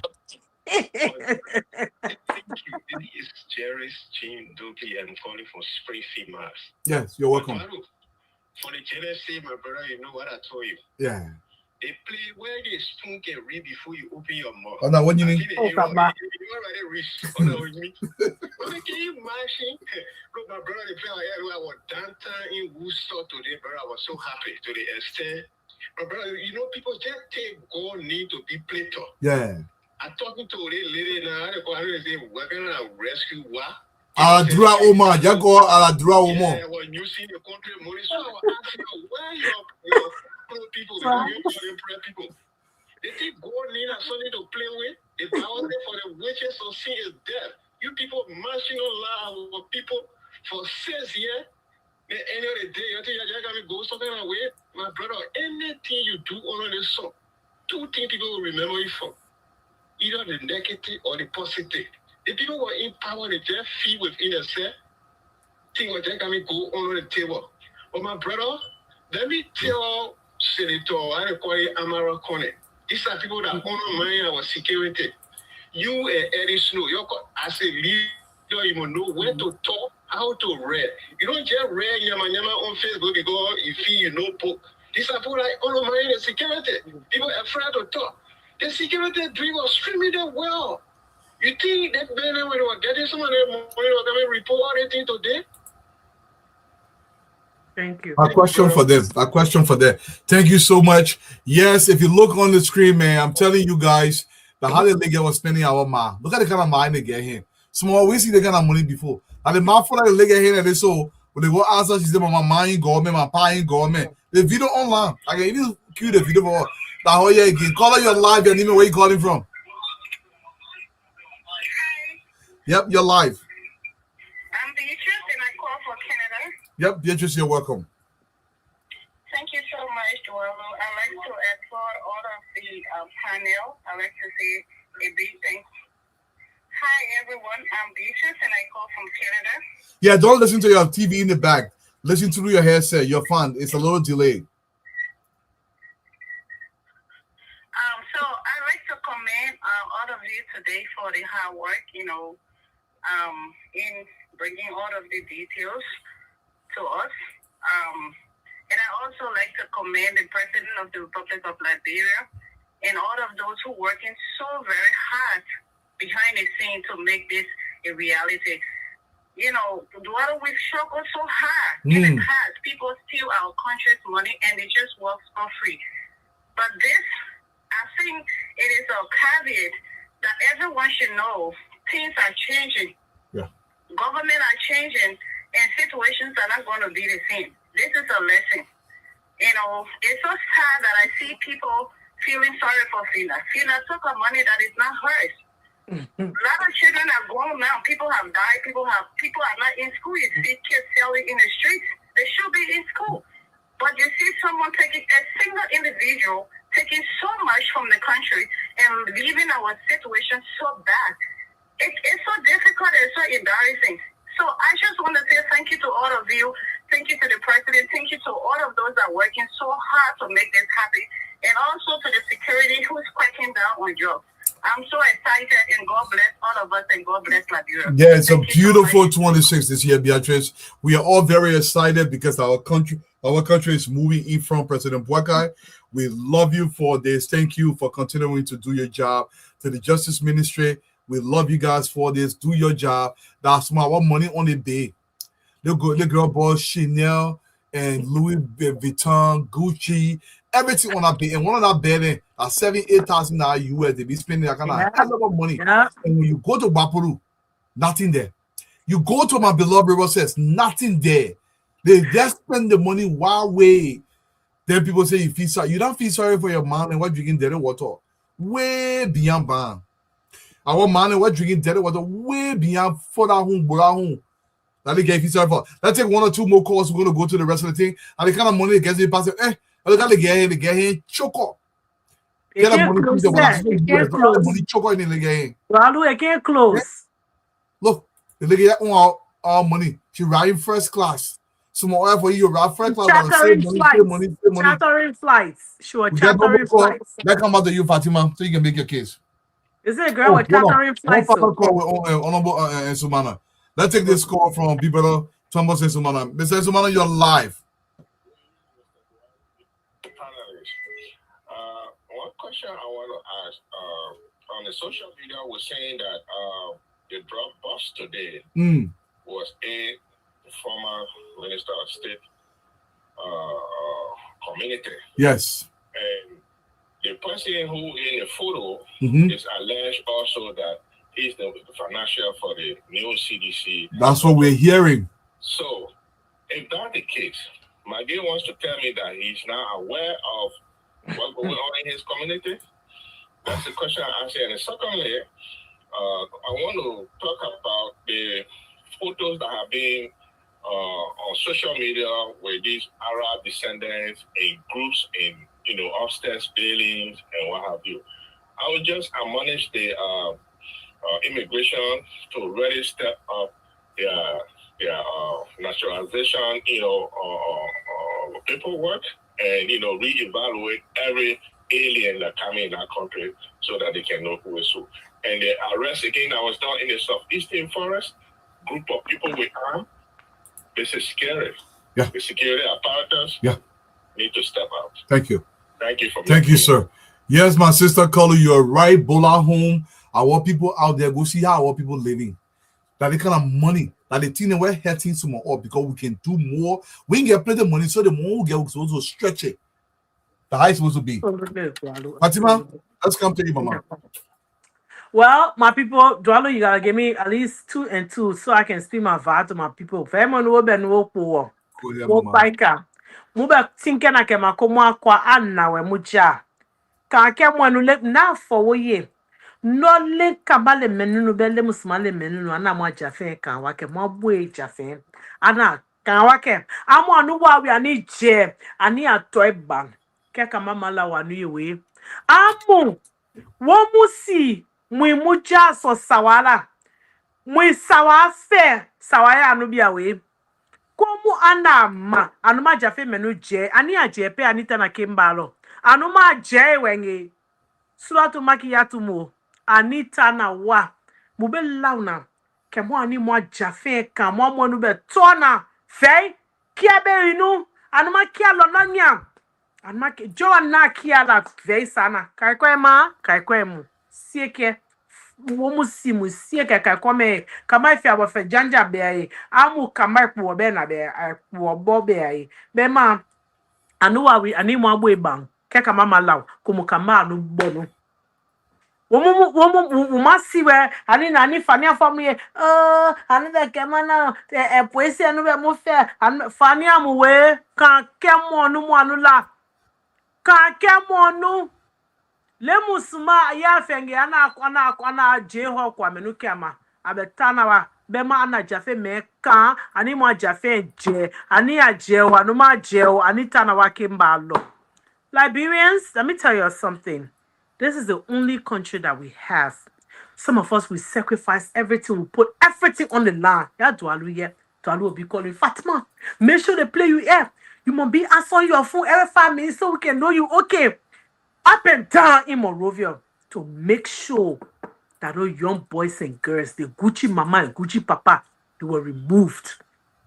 Anybody that would take Liberia's money, you know how I used to buy my Gucci? Eh? You know how I used to buy? I can wear when I finish working. At the end of the year, I buy myself one ticketed item because I say I work for it. You can't take other people's money. You go buy things that don't belong to you. You take our country money and you're eating hungry. Me, Councilor Markey on the show, yeah, he said it. He said a verdict for people to go and bribe jurors. Come on, when I don't make better, the poor get dry face, yeah. And the children that used to be boasting even our own train. They say they wanted to come. I don't understand that, bro. Like they used to be, we catching flights, we're drinking drinks, we're moving, we're living large. Now our people that will be hailing them like Brempo are the only people that left poverty. Come on. Poverty comelo. You leave the poverty business. The people that took what is ours must return it or must go to jail. And they must spend their time in jail reflecting on the theft. And let me tell you something, the Samuel to a business part is not any argument. That man, he was sanctioned. His family members were removed from these United States of America. So I'm not added that we the one looking for because every small thing, I never wish on. If there are witches and wizards in Liberia, will find it. This is not witch hunt. This is when people try that economic sabotage. They steal all the money from your country. Then you're healed there. You're clapping for them. Some people, to the whole Africa, the whole Liberia, every aspect of the world where Liberians were when they saw that man going free that day, they are how not satisfied. Some people even have mild stroke. Today, as Councilor Mann said, a precedent must be set. And that they say that Vamen Feka, that Feka, you make a kuma way. That they say that Feka told that decision of our Vab brother. He said, no. Come and make Jaffe Bika to Takeno. He can't take it, he go free. The man went in the law book, he went behind all the cases that came before. When lawyers say you know a book, no, you see, don't see council of mass sabule that plenty things inside. Yeah, yes, the man went in the law book, beyond the law book, in front of his council of mass. They told them together. After they talking together and they brought it together and they put it together. Let me call my investigation upon investigation before the king. So that thing, and then they wish hunting the people that jealous, that envy, that liar. Umaka anula faniamu, nobody after them, my people. Let's just hear it. That the law is the law. And one thing the drug boss show us today, you please wait for the security people to do that. Even in the America, let's see, even in America. Even in America, when the people ready to catch you for drugs, they can surround your house for months and months and see what are you going, what are you coming, when the other boyfriend come. By the time they can know how many boyfriends that you get, how many women you get, they can know everything because they can study you like you study yourself and they find out. So you're getting people. Well, you're finna arresting all the people now. What you want come in friend will do when they come? I didn't know. And you see. But today, I just want to tell everybody, and me and my sister-in-law, Paul, we have agreed that the official GOAT, the capital GOAT, greatest of all times on the show, legal mind upon legal mind, tell you also that so law book and draft. Maya, last Sabuna for nothing. Rotate, Fatima, let rotate. Said it. Liberians are Big grace, Abu. Yes, the Sabu one. Let me the Sabu bin. Let me call my. Go there hear from you. You gotta go to bed. You gotta go home. Yeah, so before I say something about the trending issues, I wanted to make an announcement. The Liberia National Archives is having an expose at the Monrovia City Corporation tomorrow from 10 a.m. to 4 p.m. They're going to have some exhibits and some things out for you to browse through and view. Please go there. Take your children there. Take advantage of it. Go and learn. Our National Archives have all kinds of treasures and artifacts and historical documents. And so they're going to have things on display for us, things many of us have never seen before, didn't even know existed. So please go down to Monrovia City Hall tomorrow between 10 and 4. Don't touch the stuff, just go and look, observe, learn. So that's what I wanted to say. Other than that, you know, when we were growing up as children, during the crack pandemic in the United States, even if you grew up in a home where you were not exposed to drugs directly, you saw the drug culture through so many different avenues. And this idea that it's only Liberians that are attracted to criminals is not true. What happens a lot of times is that poverty in communities that are poor, the criminals are the ones who shine. Right. The criminals are the ones who have the cars. The criminals are the ones who have the jewelry. The criminals are the ones that are flashy, and the criminals are the ones that help people, right? The criminals help people. I want y'all to think about this. They sell drugs, and then they go, oh, little Johnny, you need Nikes for school? I'll get you Nikes. Little Johnny, come and do this one, hold my bag, and then the next thing he gets indoctrinated. So criminals become heroes in ghettos and to poor people because we haven't set proper examples of how to be successful, how to achieve success in life. So the only role models that they see are crooks. And that's who they want to emulate. That's who they want to be like. When they see the Findabonos that had nothing yesterday, just go from zero to first class, airplane tickets, when they see their children, lavishing money. This is a role. This is what they think is something to emulate. And these people, these despicable characters, become heroes in the society because there is a void. There is a void, and there is not a clear path to success. And we have to do something about that. We have to fix that. We have to bring back mentorship programs. We have to bring back examples of how people should live and conduct themselves. We have to bring back examples of women who do not steal and amass wealth and at the expense of the poor. We have to bring back examples of people and how they should conduct themselves. This is very, very sad. And seeing impoverished people camping out in the mosquitoes at a prison for someone that stole so much money, when people steal a fraction of what this woman is accused of stealing, are murdered in the streets or stoned. It's because of poverty. It's because of poverty and the fact that the shiny person in the room has found a way to escape poverty, and that's through theft, embezzlement, and all kinds of debauchery.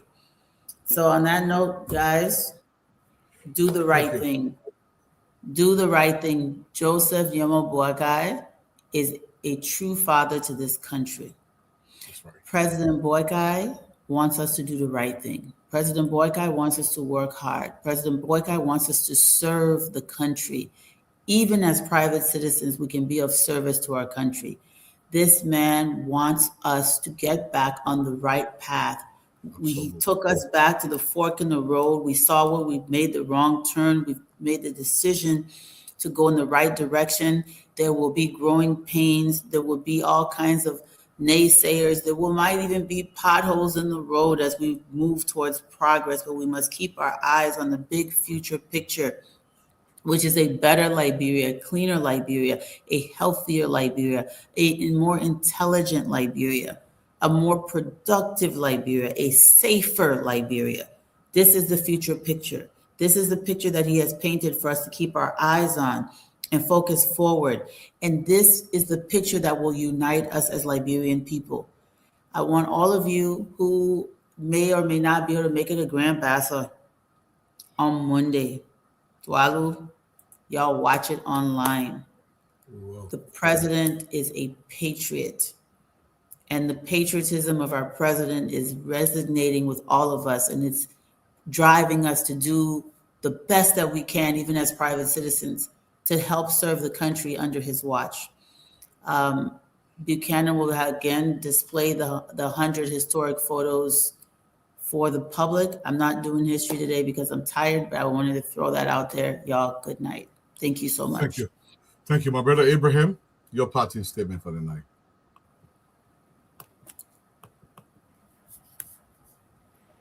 Yeah, Eduardo, I just want to tell you thank you for the show. The show was a great show. And let me tell our audience, thank you a lot so much. And the issue of Fina Bono, as I said here yesterday, that this lady was begging for sentiment. And this lady, I see no reason for her to be able to condemn her own people. I see no reasons.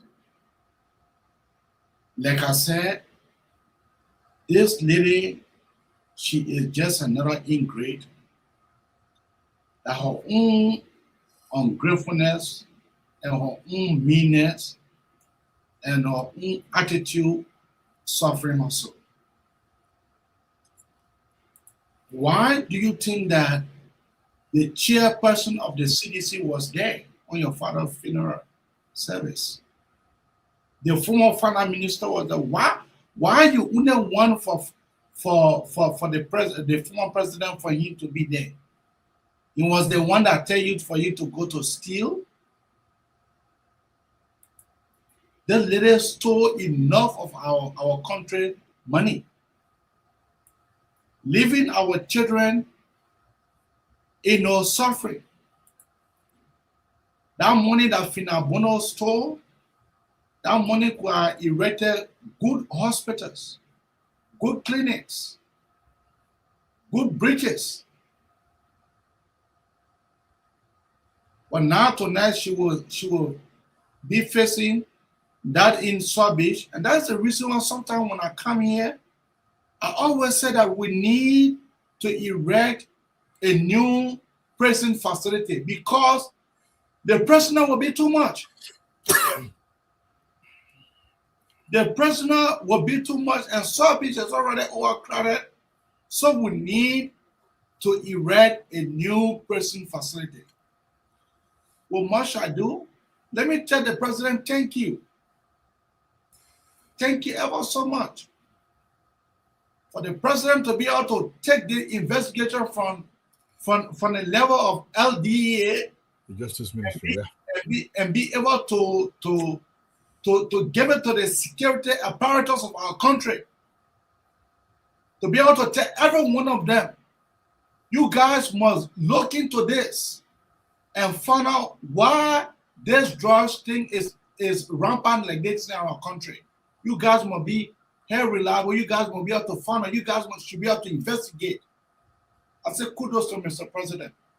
And I say kudos to all of our security apparatus in our country, including the information minister, who is there for him to be able to disseminate information to our Omane in Gulakone, to our Omane in Gaula, to our Omane in Papa. Thank you, Mr. President. Thank you. Well, much I do. Let me tell you, thank you. See you tomorrow when I see you. Thank you so much, and to the audience today, man, and to the young people across the country. I got a basic message for you tonight before we leave this platform. We will put all joke aside. Liberia is being transformed. Right the golden speak, yo. Oh, I thought he spoke. No, the golden speak. Oh, but Councilor Man, go ahead then. Go ahead, Councilor Man. What you waiting for? Oh, but then you can. Go ahead, Councilor Man. Go ahead. Thank you for reminding me. But you know, my girl, I love her energy, and you know, don't worry, your lawyer will be there. But I'm a free lawyer. Yeah, I thought I said, yeah, America, I'm working. So when she said my 26, when I see me on the program, on the platform again, I going look for 26, I go hustle. Look, I was saying it. I hear too. Dwalu, quickly, let me just say that first, we'd like to say kudos to our security apparatus, our joint security. First, to the president as chairman of the National Security Council, and the vice president as co-chair, for their leadership and their commitment and determination to ensure that Liberia will not be like before. Liberia is not a playground for anybody to play with, and we will not accept these kinds of illegal things that people accepted before. We are not going to have zombies walking our streets. Our children are not going to be allowed to becoming drug addicts. They will bring down all the ghettos. They will break down the doors of the people who selling those things and giving them to our children. Whether you are a big shot or a musician, you are using those things and selling it to our children, will bring you to book. And then those who also think that our country can be used as a transshipment point for illicit narcotics, the message is going out there. Sadly, all the things you brought inside before the time, it was still where we find all of them because no way for your carry out your pass. I know that Liberia has challenges. You know, our coastlines are huge. We have huge coastline, and you know, some men can't stop on the high sea, get those small canoe men and put in the drink, say carry it for all. But all the things, then once it gets here, that is where we have the and we look at it and tighten the security. I think the issue of national security and especially drugs and other crimes must be elevated higher so that emergency resources are found to strengthen their work. Those ports of entries, the airport, the seaport, and most of the major border ports, entry points must be strengthened. I know that for our security people, Liberia, we are still growing our economy. The pay may not be right, but let me tell you something. There is nothing more valuable than your good name, your image, and your reputation for you and your family. Today, you may have $1 million, But trust me, once you work for it, you blow it just like that. Just like that. Tomorrow you see yourself nowhere.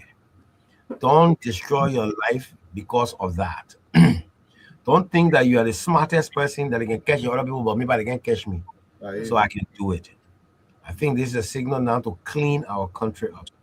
And this also goes as a sign to all of us who are charged with responsibilities. To all my very good friends who are privileged to be called by His Excellency the President to help him make Liberia better. Do that with your conscience, do that with integrity, and do that with your value systems. Look at the person you serve as a light before you. Don't do things that will bring you down or disrupt your family. Especially most of the young people that find themselves in this government.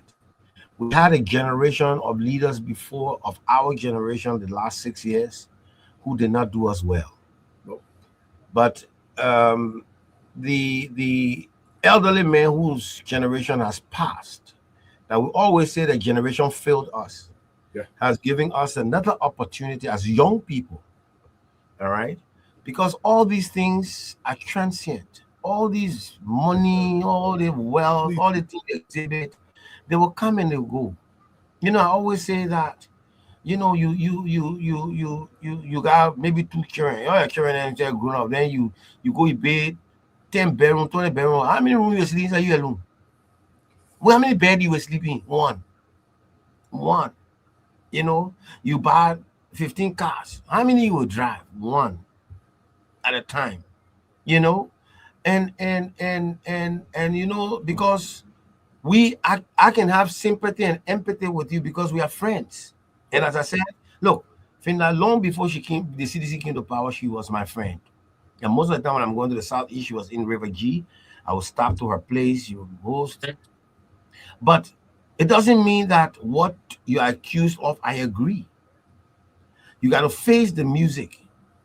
It is left with the government here to say that you are guilty and prove it. But you know, this kind of opulence, the kind of lifestyle that all of a sudden, you know, and as I said, other countries now are fighting corruption and things, going down to your family. They are looking at, look, when I started seeing this young lady, and unfortunately, I don't know how she managed to draw her daughter, because that young woman into the fray. In her 20s, yeah. Right? Yeah. Now, you wonder, all of a sudden, we're going to billionaire lady get married and she just flaunting. Even billionaire wife, they ain't throw money around. That one. They don't do these kinds of things. They got black cards. No, I mean, show me billionaires and see what they can be. They got black cards. They don't even spend it. Yeah, tell me they're throwing money around like that. All right. Yes, they will fly the first class. They will put them, but throw the money, whole wall up and do all the things. And wedding, one small job, I think they fill the phone for you for the embassy. The rest of the thing, then you opulent and showing all these kinds of things. Where you got the money from? All right. And these are the things that we must condemn. So I say this to all of us. Temptation is there. Yeah. The temptation will always be there. But trust me, you can always keep your good name. And some of us have been in those past positions before. We've been in government before. And I can tell you, people will come with temptation. If you are not careful, by this time you ruin your image, you ruin your name.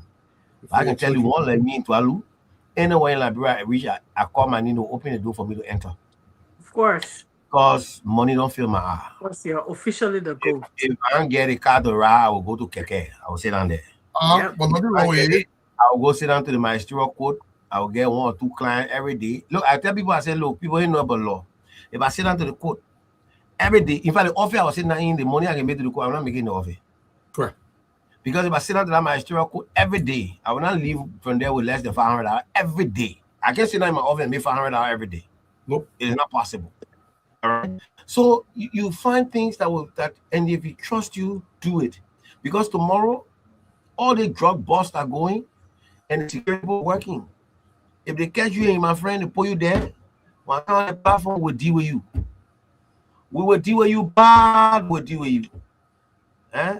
Because maybe one time you bought me 1 stick of cigar, I know that I drop money, I take it, I smoke it, or you buy the Hennessy, we drink it, I know that I have money.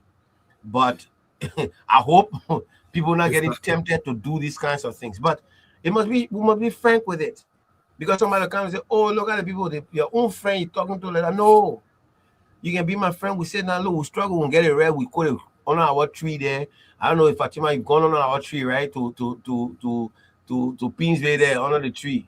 Yes. Yeah. Yes. When we go there, we go sit down there, we call our driver, we eat right there, we put our 10 hour, put a person bring on 10 hour, buy our drink, we sit down, we drink it, we happy, we go home. Brother, no stress in life. No stress. People want to live life way Lavishly. For what reason? Things that is never hard. I mean, let me end by saying this. Look at the dramatic turnaround of our country economy today. Imagine. Look at certain people now just decided to do the right thing. All of a sudden, budget now past 1 billion. Foreign reserve coming hit 1 billion.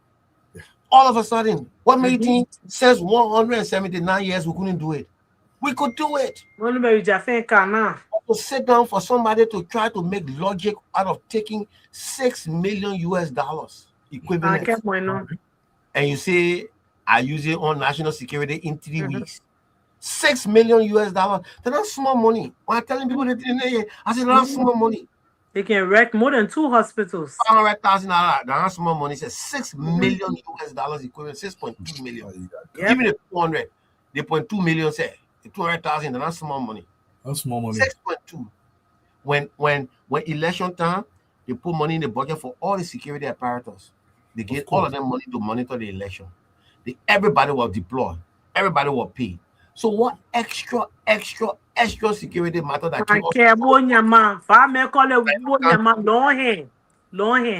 then you say we must not hold you accountable for taking that money. That kind of money. You know, let me end on this thing. It was so funny to me. Let me end on this thing. I listened to my man, D12. The man said, I lecture. When I lecture the jurors, were taking notes. He said they were scrupulously taking note. Hey, man, you graduate. When I go anywhere, that man language, the man says scrupulously taking note. Yeah. And when I lectured them, 9 of them saw it and said, yes. They decided to set me free. But you know the irony? That alone defeated you. Because when you lectured the jurors, the first thing you lectured the jurors on 3 things. The first thing you lectured the jurors on and they were nodding their head taking note, you told them as the Minister of Finance, because you see, you lectured them on the PFM law. And I mean, the professor, he invented PFM law.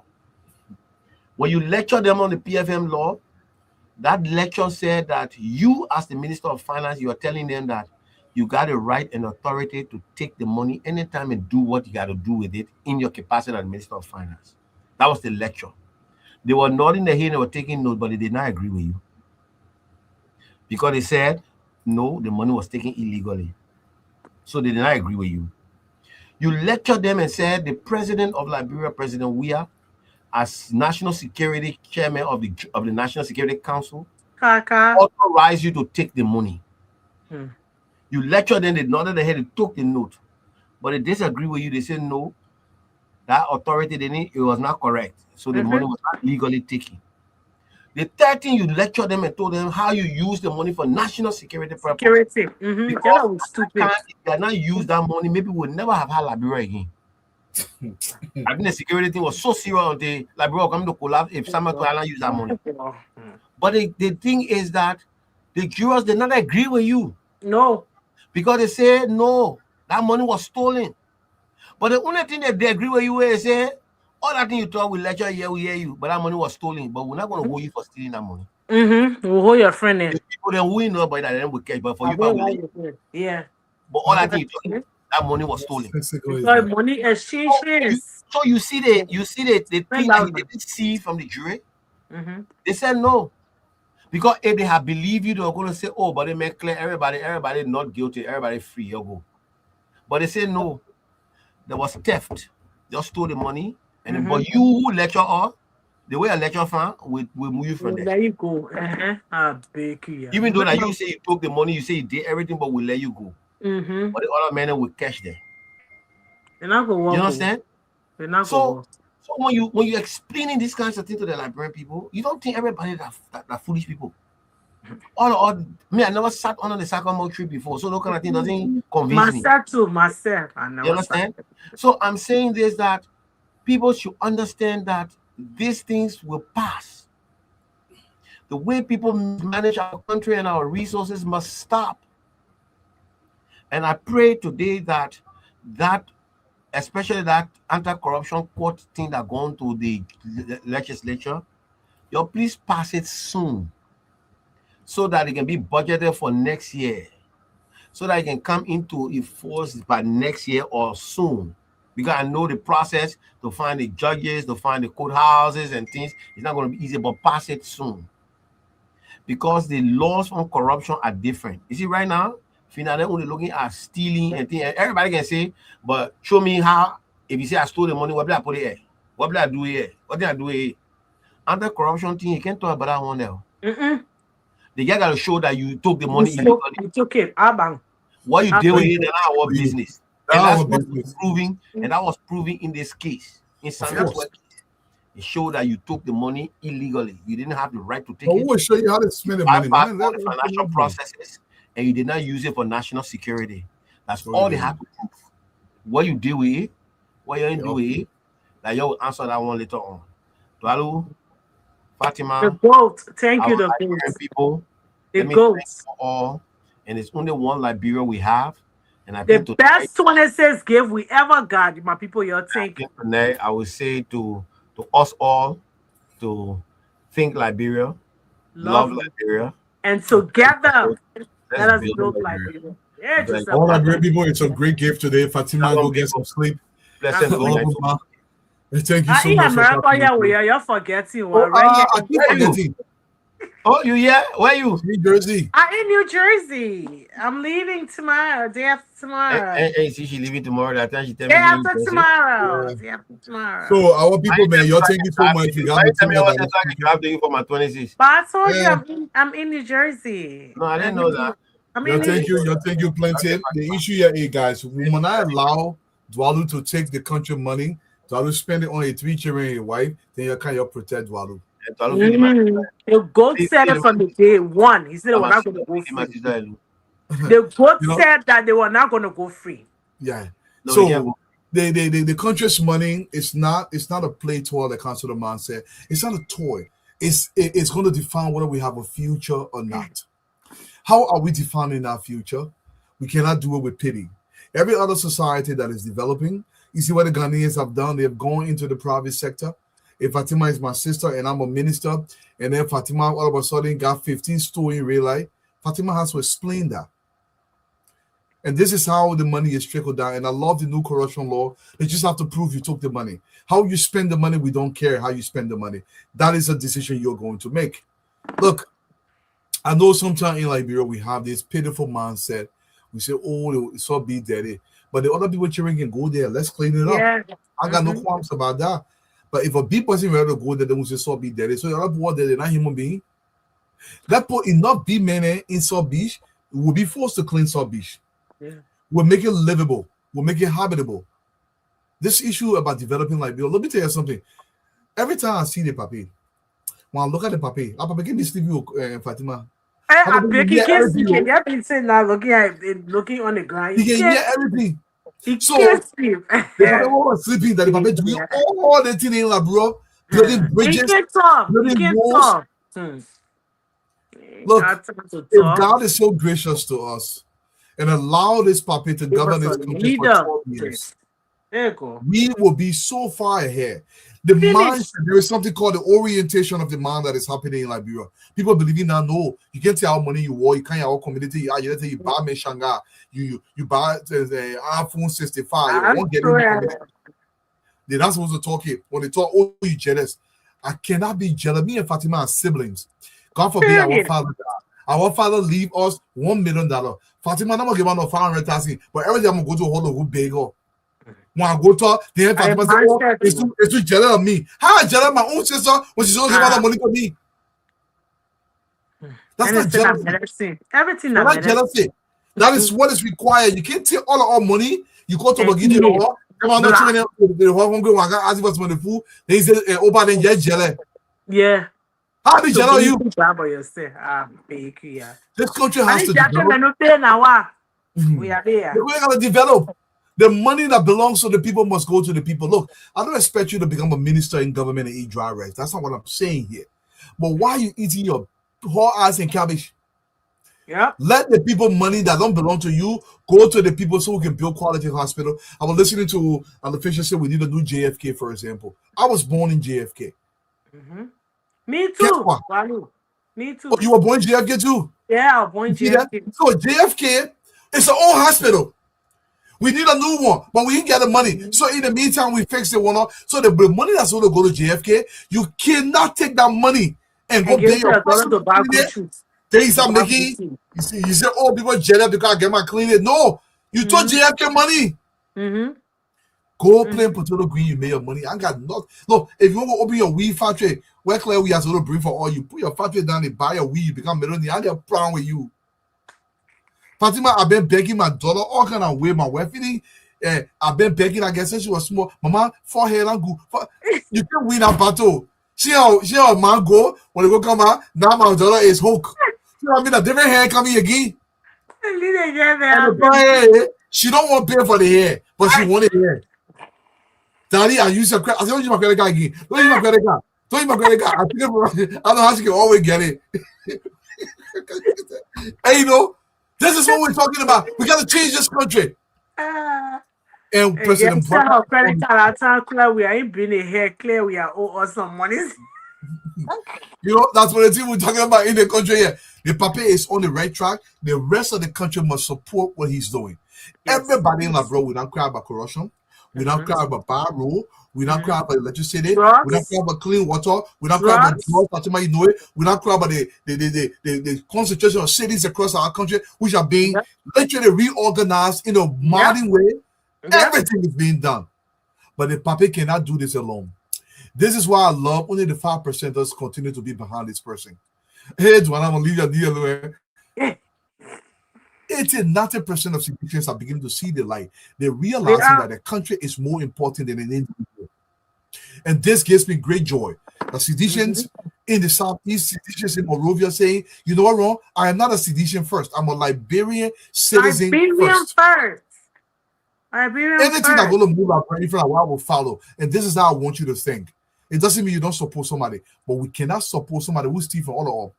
Yesterday, I saw this video down Macklin Street. Another pipe burst. More Ali have been facing most of these, but you got to understand some of the pipes are old. People feel me. Hey, people water here. They say no people water here. That your country too.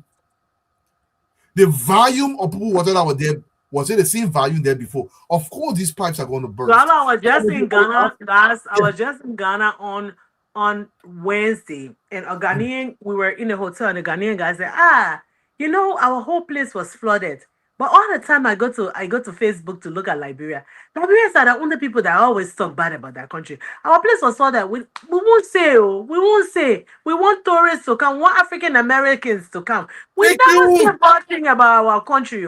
But Liberians, if you want to hear, we all go and see Liberia. Oh, there is this thing happening right here. There is this thing. You say, Liberians, you too, you got big mouth too. They told me I was just saying that. We need tourists. We need them. He said, you act like as if you don't need tourists. He said, Ghana is a tourist nation now. Lands are not owned by the government. Lands are owned by pouring into families. He said, so now we don't talk bad about our country because we want tourists. He said, only Liberians. I was just looking at him, and what he was saying is so true. He said, when we want to say bad about Ghanaian, about our country, we speak in our language, our dialects. We don't speak English, because African Americans are coming. They are buying land. They are doing this. They are building. They're doing great things in the country. They're pumping money into the country. Sorry, you're where you are. I get put my credit card on a phone. And that phone, I get that check. So when I tell the credit card, say, stay gone. Right now, she did the morning. You call me. Just say yes. So that get that phone. Fatima will talk to you again. All right. Yeah, thank you, our people. Thank you. July 26th will be a happy July 26th. I'll be Yes. like sending you all the flyers. I'm going back to my country. Liberia getting better. Liberia getting better. And let's continue to fight for Liberia to get better. Thank you plenty. Tomorrow we'll continue to talk about Liberia. To our sister Fina, go and repent. Go ahead and have a plea bargain and explain to the Liberian government all the play where you drew the money here. In fact, I mean, because they say you should take the money when you go back in Liberia, and you take the money and put it in your personal account. That's according to mobile model. Because the money where the French government gain, we see that money. Somebody need to address President we are as well. Because the Liberian put money more count to the Liberian people. Why he asked that? I mean, I care about nothing. Very last thing when he come and say, Begube said no, you won't run again because you know you can never win election in Liberia again. So that's just something that said. Yeah, thank you plenty. Fatima, thank you, Mama. Enjoy yourself. Yes. Yeah. Liberia developing. This is the Class Reloaded. The #1 online show that brings the truth. Showcasing JNB and JKK progress all across the country. Oh, the Class Reloaded, we are online every day. Showcasing progress, Liberian way. Well, JMB and JKK, they're making the way. The Class Reloaded, we're shining today. Oh. From Monrovia City to the other counties, development talk shake the country. We talk the truth, we don't lie. The rescue mission making people smile. Roads getting better, schools better, electricity stable, no more hoping. We see the change, we see the light. Unity Party doing things right. Who talk the facts? The Class Reloaded. Who bring the vibe? The Class Reloaded. Support development. The Class Reloaded. Who better rise again?